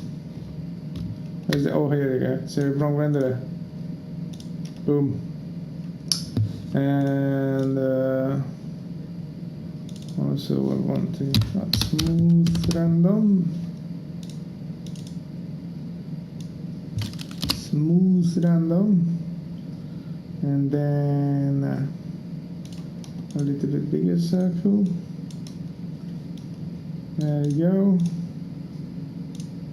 There you go. I'm perfectly good with only 20 joints. I think it doesn't do closed loops, but it's actually easy to implement, so probably I will do that. So notice what happens. We have a line which faces or which always faces the camera. However, the width of it is dependent on the perspective, and also it does meter corners, and so it does the meter corners after the projection, so it can get very jazzy in overlapping lines, but it stays fine most of the time. And also notice what you can do which you can't do with the other line, and that is you can texture it. And let's have someone wrote me on Skype. Skype does not show me here discreetly. Oh well, I will have to check that later. Okay, this is transform in. I'm curious about only this. And oh yeah, and sampler.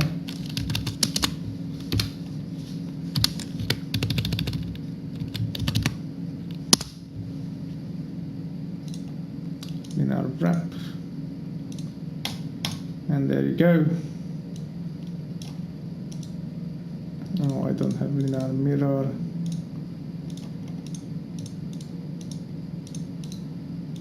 So here we have it, texture lines. It supports alpha, of course. It supports, as you can see, texture transformation, anything. So there you can have it. You can have like more thicker lines, but notice there are a little bit more artifacts going on with that then. And also it does all sorts of jazz with sorting out the finding out the line adjacency between the segments of the line, so so that will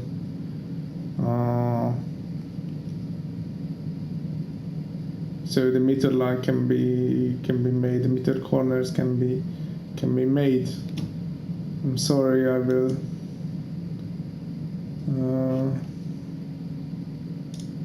yeah, I will just write. Okay, no, I won't write back, but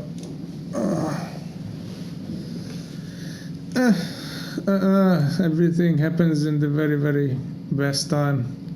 Anyhow, it has a structured buffer variant and the raw buffer variant. The structured buffer variant awaits you to have a predefined buffer, which I can tell you is this one, to have this line segment structure. However, what does it? Which choose a post list. No, actually it does await you just a float 4, which is position and then width of the segments, and then the row buffer variant it actually lets you more freedom.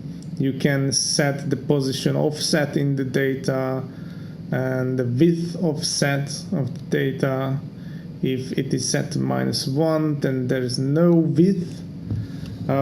So you can, the width will be constant. By the way, you can set the segment width. Oh, somebody arrived. Hello, Gareth.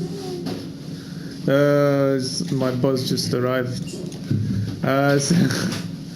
So they probably will pick up something. So here I can assign another random spread here, and then just assign the width to it. And there you go.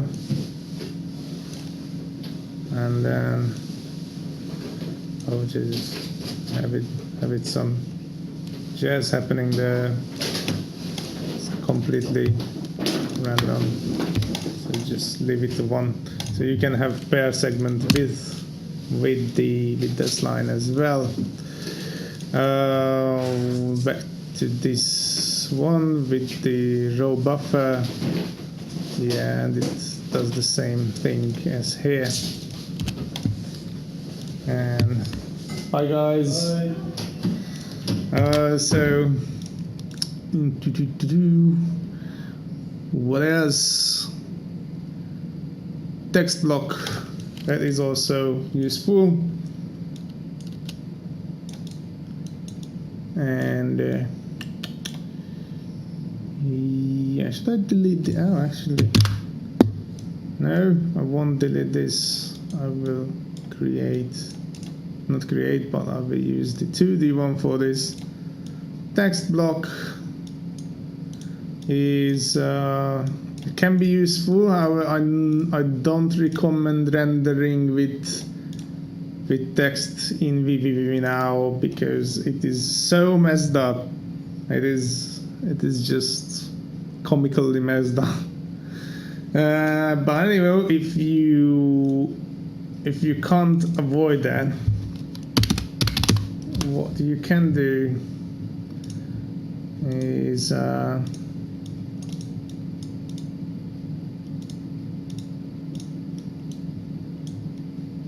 I can feel something is not right here. This is not right here, and then I can also feel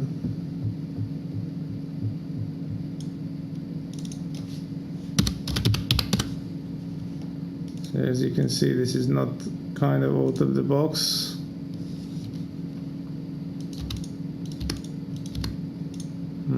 What am I missing? Oh, an actual text. Let us see. Weekend workshops. There you go. I'm getting interesting values out of this. And let's get here. No. Yeah, but I will reset this renderer just for case, just in case, and make this maybe make this a little bit higher. There you go. So it's sharper. So debug. Why is the debug? Oh yeah, because I have to turn that on. No, it should be like this. And why it is not working?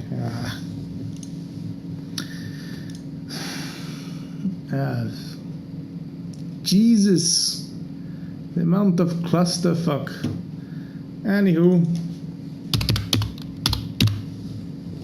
imagine we have the text box here.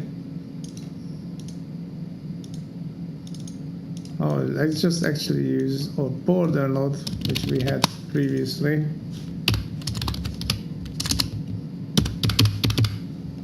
That and this and quad and loop, loop, loop. That does not represent anything at all.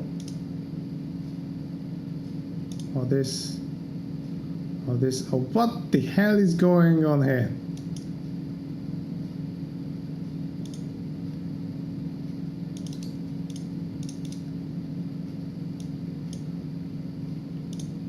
I have serious doubts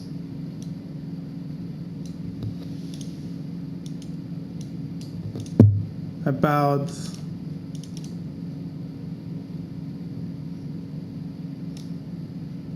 this whole thing.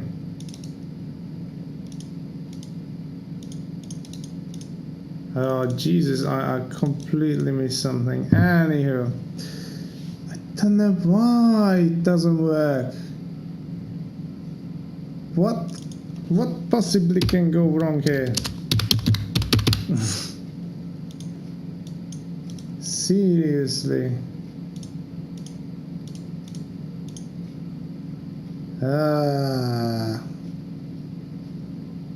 This is just awful. So well, it creates out of the transform relative to the screen space, the normalized -1 to 1 screen space. It creates you the pixel-based text box automatically. So if I start to scale the text down, as you can see, that doesn't work. What? Oh,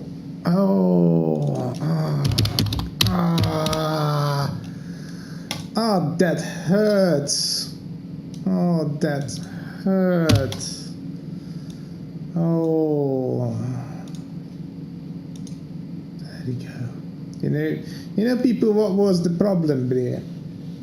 First of all, it was pixelated because, well, I forgot to disconnect the view, which was scaling up everything by 2. But you know why things didn't render? Is the reason I was scaling the z-axis by 2 as well, and it made some objects appear beyond the point 1 or below the point 1 or somewhere nasty. So that was the problem. That's why I haven't seen stuff. So I don't need to use these anymore.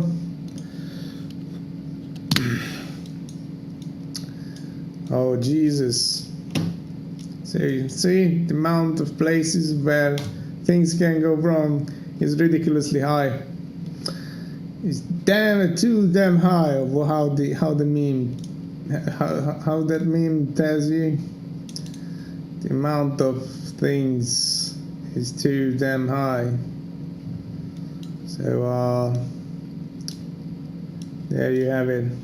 And then obviously you can create like leading, trailing, center, and then on the bottom, on the center, on the top.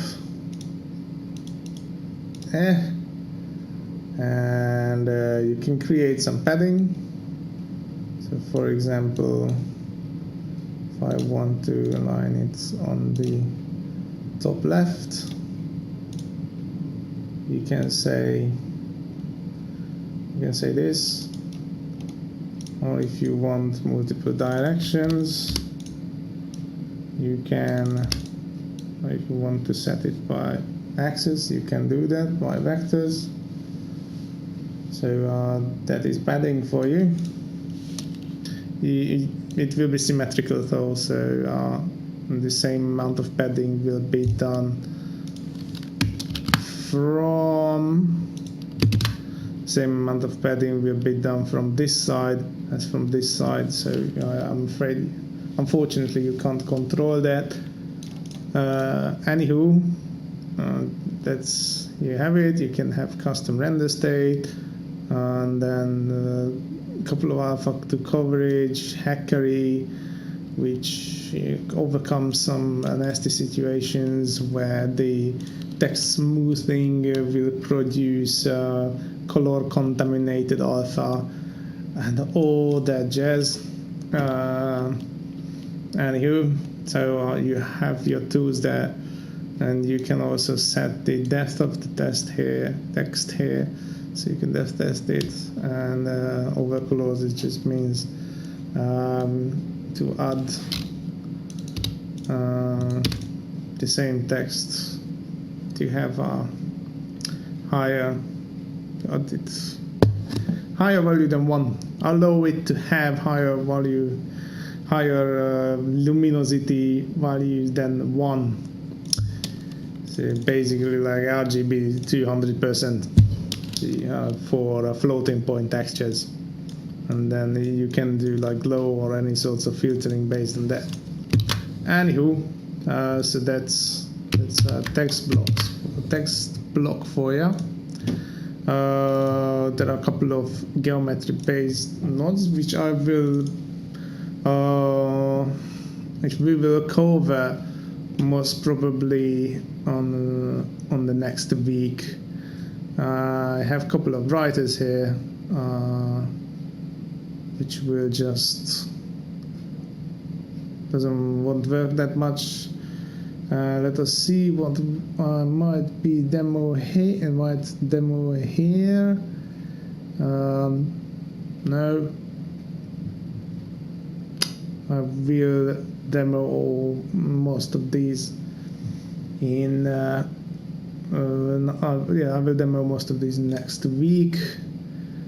And then we have the Kinect 2 base nodes, which, to be honest, I don't have any mood to show that now, so the thingy will be postponed. There are texture nodes. I can show you a couple of texture nodes here. So there's a wrapper for image pack, free image. So there, you don't have to do this every time. And then frame delay, ugly frame delay. It is not actually for feedback, but it is. I actually don't use this. This is bullcrap.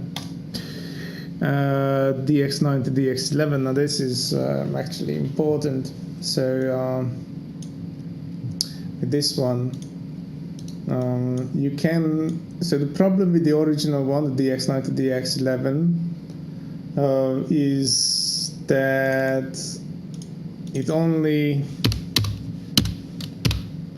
DX11. So it only does this. And if you don't want to create, if you don't want to spam your screen with renderers, and you don't want to create a DX9 renderer just because you have to render a webcam or whatever, which is not that much supported in DirectX 11 yet. Did I say DirectX 9 before? Anywho, so DirectX, yeah, you don't want to create multiple DirectX 9 windows just for the sake of sharing, then this node is actually for you. It still creates a DirectX 9 window, and it still is visible and is open, but only for Windows, and you, the user, can't see it unless you have noticed this. Okay, let me just show you again. Don't. Is that red square there? Don't. Yeah, that red square. So that black square, which just flashed here for a fraction of a second. That was or DirectX 9 rendering window, and it has a width and a height of 0. So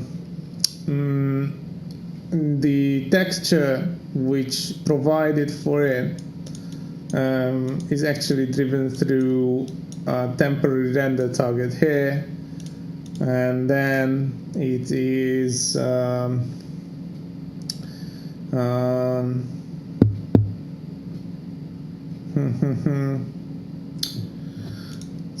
and then that render target is the actual window here.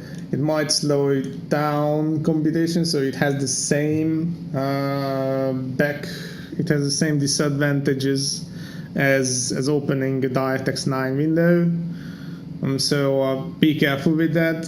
Don't expect wonders, but it can fix some issues if you want to have a hidden DirectX 9 window and you don't mind the performance loss of an open DirectX 9 window, where the potential performance loss of an open DirectX 9 window. So that is actually very useful to have around. Change format, that is just modification, a very slight modification. So set slice. This is also this will be important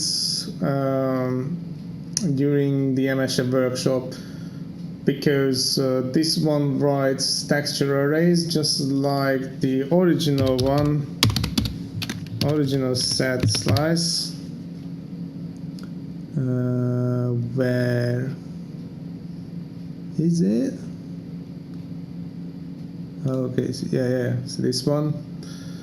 But this one does not support writing to multiple indices at the same time, and it also doesn't have like some comfort message, comfort switches like join all or texture transform and samplers. It's built in, so you don't have to deal with that. And what else? This is all. And that's kind of thing. So it is just more comfortable to use. However, it might be less performant to use, so it might be slower than this one. I haven't done a proper test. In my experience, though, logically this one should be slower. There's unsigned integer pipette, which I don't have the DirectX. I don't have the shader 5.4, it looks like. Unsigned integer pipettes for unsigned integer textures. Unfolded preview, it's a very shitty one. Video player DirectX 9 texture. Now this one I didn't log.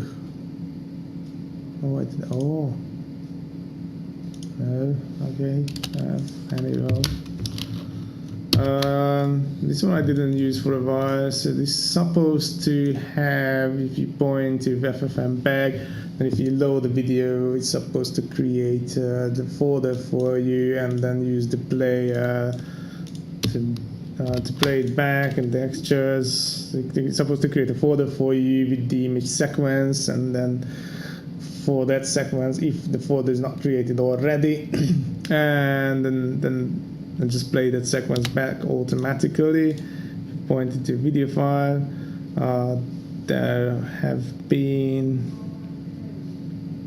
the same in, never mind. And there's waveform, which is which I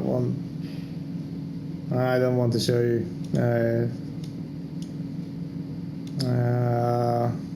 Okay, maybe. Maybe. Okay, I'll show you. So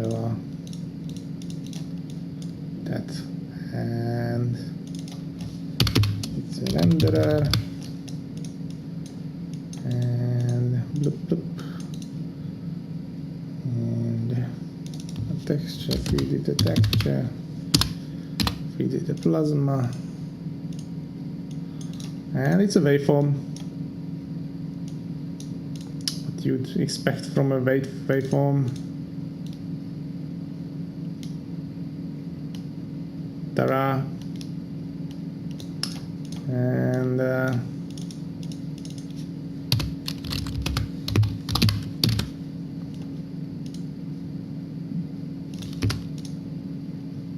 maybe it's a little bit nicer with a finer resolution.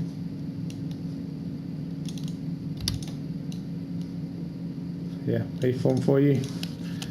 I had only one use case for that, and that was not even a practical use case. That was only for some eye candy, you know, tech statistics going on the screen use case. So I've yet to wait for one. What else? Asym.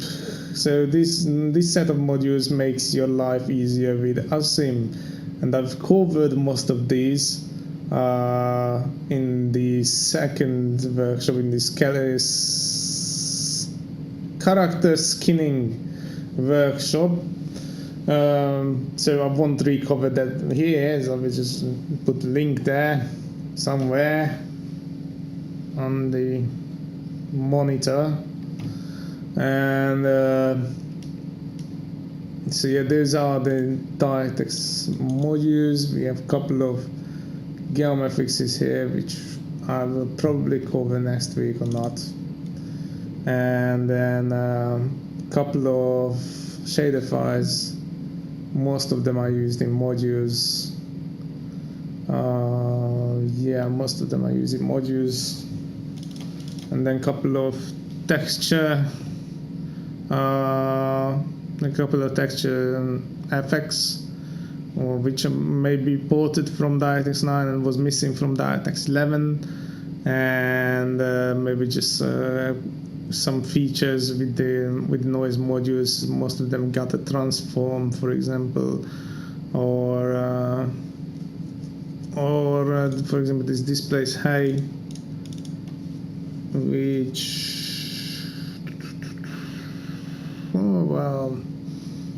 yeah, I will show you. I will let you explore these.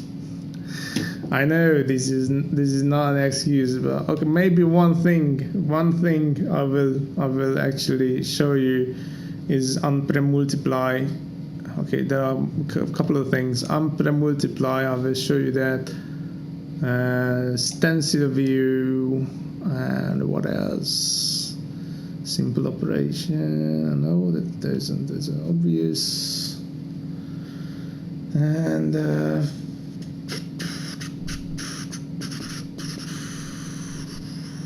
that, yep. So on Premultiply.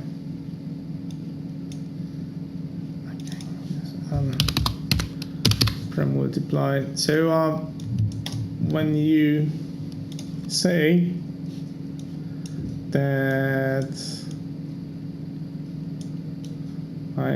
that I need to open a different patch for that, so we will do that, a new patch for that.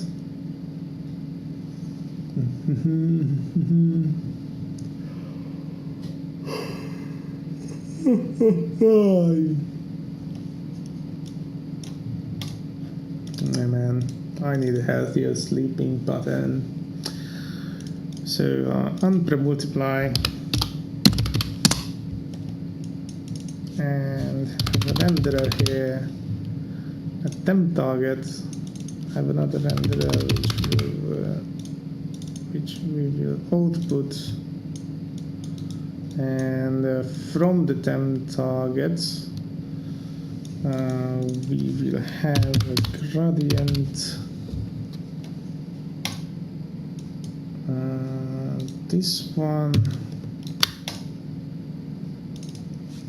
and quad here with blending of blend.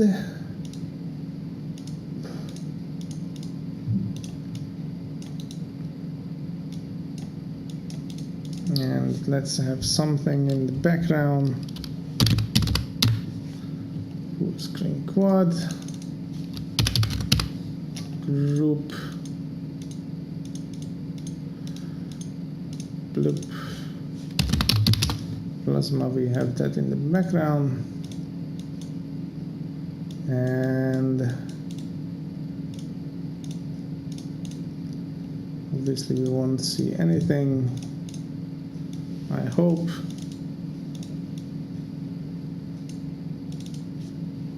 Oh, anyway, actually, set. No.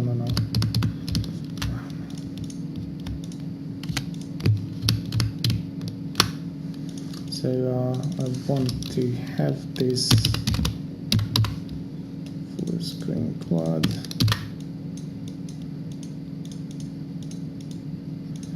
Just a couple of set alpha. Everything is from a couple of thousand of clicks away.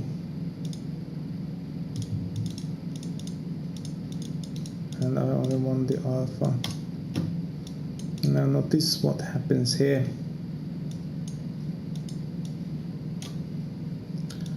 I have these and turn on the cursor so you can actually see what I'm talking about. So notice there are some gray areas around here. However, I'm setting a white texture, so this should be completely white. The reason is, if you are rendering alpha blended content on a black area, then it will be so-called pre-multiplied alpha, which means that then you actually multiply the values of your color with the alpha in post-processing circles. And with unpremultiply textureFX you can fix that. So here you only see the white part. So what it actually does, if it notices that if it notices a higher alpha than zero, then it will actually divide with that value. So you will, well, because we are talking about values ideally between the range of 0 and 1, it will divide the colors with that value. Sorry. So then it will actually fix the brightness of the colors. So here you can see it becomes more relevant if I show you with blur. So I have it becomes more visible. Sorry, if I show you it with blur. So here I have an alpha blended square for some reason, and then if I blur it and turn this off, if I blur it, notice what happens.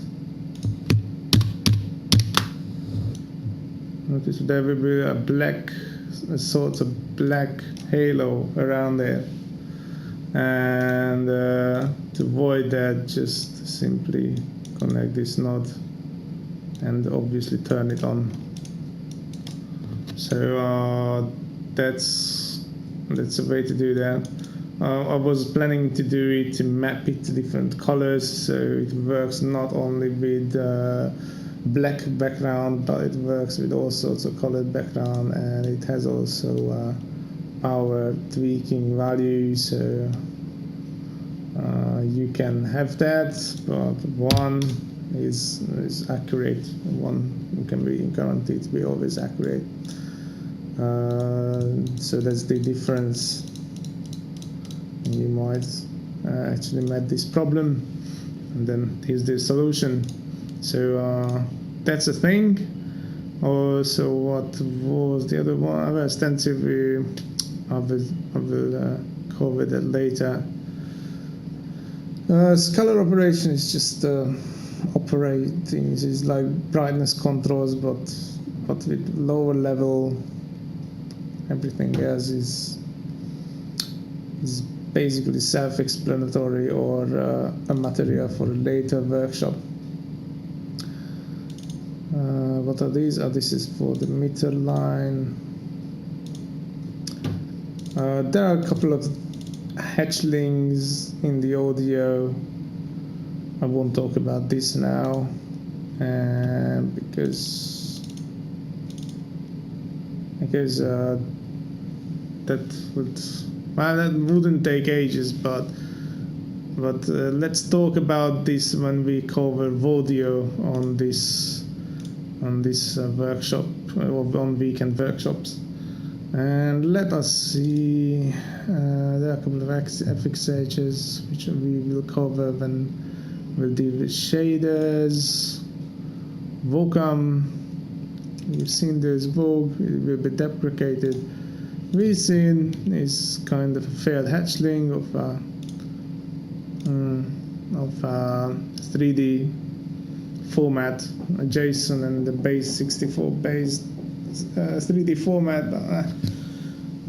That was a vaporware. So yes, that's the I would call today's workshop off, because I've got a little bit more tired towards the end than I expected. Sorry about that. However, I've agreed you 2 bonuses. So the first bonus would have been fiddled around with the Kinect skinning, but to be honest, people, I don't have the energy to do that now. Maybe next time, or maybe just I will just upload it in the screenshots or whatever. So that will come at some point if I will need it, or I don't know. I just stopped teasing you guys with that. How about that? You might love this. You might love that fact actually if I would stop teasing you with those. What else? Oh yeah, I also want to show you some gizmo. What I'm actually developing at this point now is a thing called Iron Hydra. Previous week I was teasing with you. I was teasing the Python for you inside vvvv, and now Iron Hydra will be its actual home. So it will be its thing inside vvvv.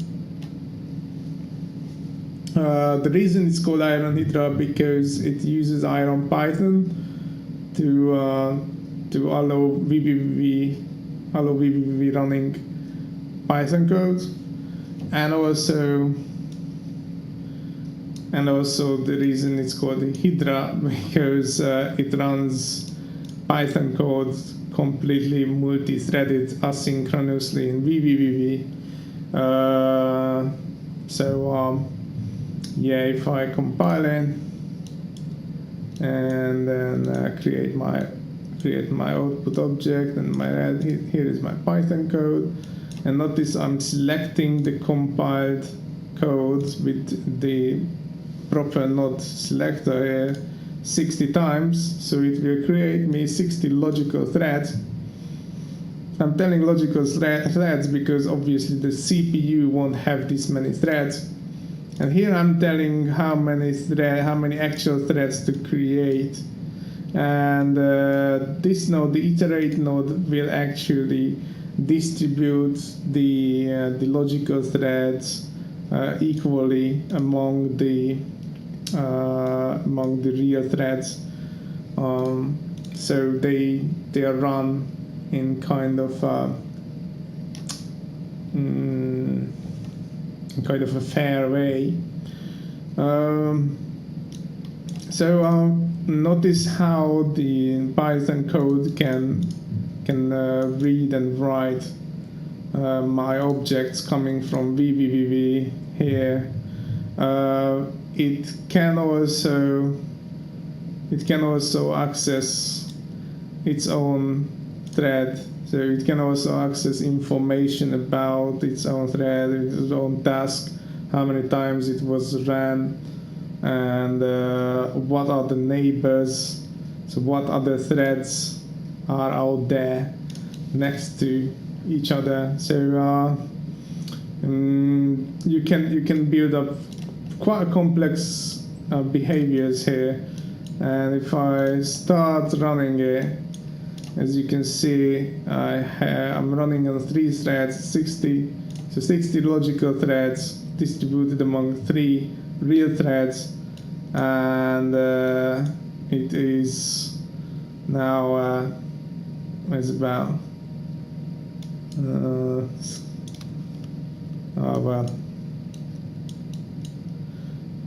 so yeah, it is fluctuating between 100 and 500 kilo, 150,000 invocations per second and 200,000 invocations per second. So how I get that value, obviously not this fast per node. This is just the total amount of invocation. So one thread, one logical thread runs every 0.5 or 0.1 milliseconds by on average, as I can see. So here it have to return a string though, and currently if I break it I won't be able to restart it, so it is still very, very young. I have to solve that. It's a nasty one. And also, I forgot to set the slice count of this pin, for example. But yeah, people out there might have actually very more creative applications to use this kind of effortless threading, what you can have here in vvvv. So that's the bonus, and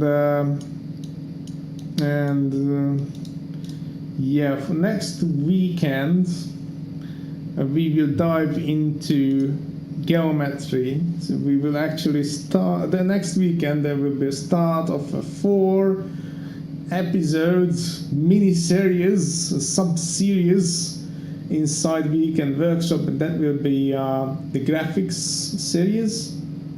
So actually, can I hear myself? Yes. So 4 sub-series, not 4, so 4. So there will be a sub-series of 4 instances of Weekend Workshop, which is about graphics in DirectX 11, starting with geometry, shaders, and geometry manipulation in VVV, then hopping on to pixel shaders. And let's not spoil the remaining 2, what is coming after that. So stay tuned with that. And I will upload the recording of this workshop on YouTube tomorrow, or maybe end of today. And oh yes, I was recording, amazing, and it didn't go wrong. Recording didn't go wrong. That is also amazing. So yep, I'm saying bye with this fella. Bye guys. and see you next weekend. Oh yeah, very important. I almost forgot. Next weekend, instead of broadcasting on Saturday, I will broadcast on Sunday because of some personal reasons. There will be all sorts of jazz happening. Like, for example, my fiance arrives in London. My guy, yay, arrives in London on Saturday. So I won't have too much time to do geeky stuff then. So hopefully I will have more time on Sunday. So I will do we will broadcast the workshop on Sunday. So yeah, that's next week, and then hopefully the remaining other workshops will get into proper timing as we got used to. I don't know, it's just the fourth one, so as I'm intending you to get used to. Anyway, it's just too long. Anyway, goodbye guys, and see you next weekend for the third time.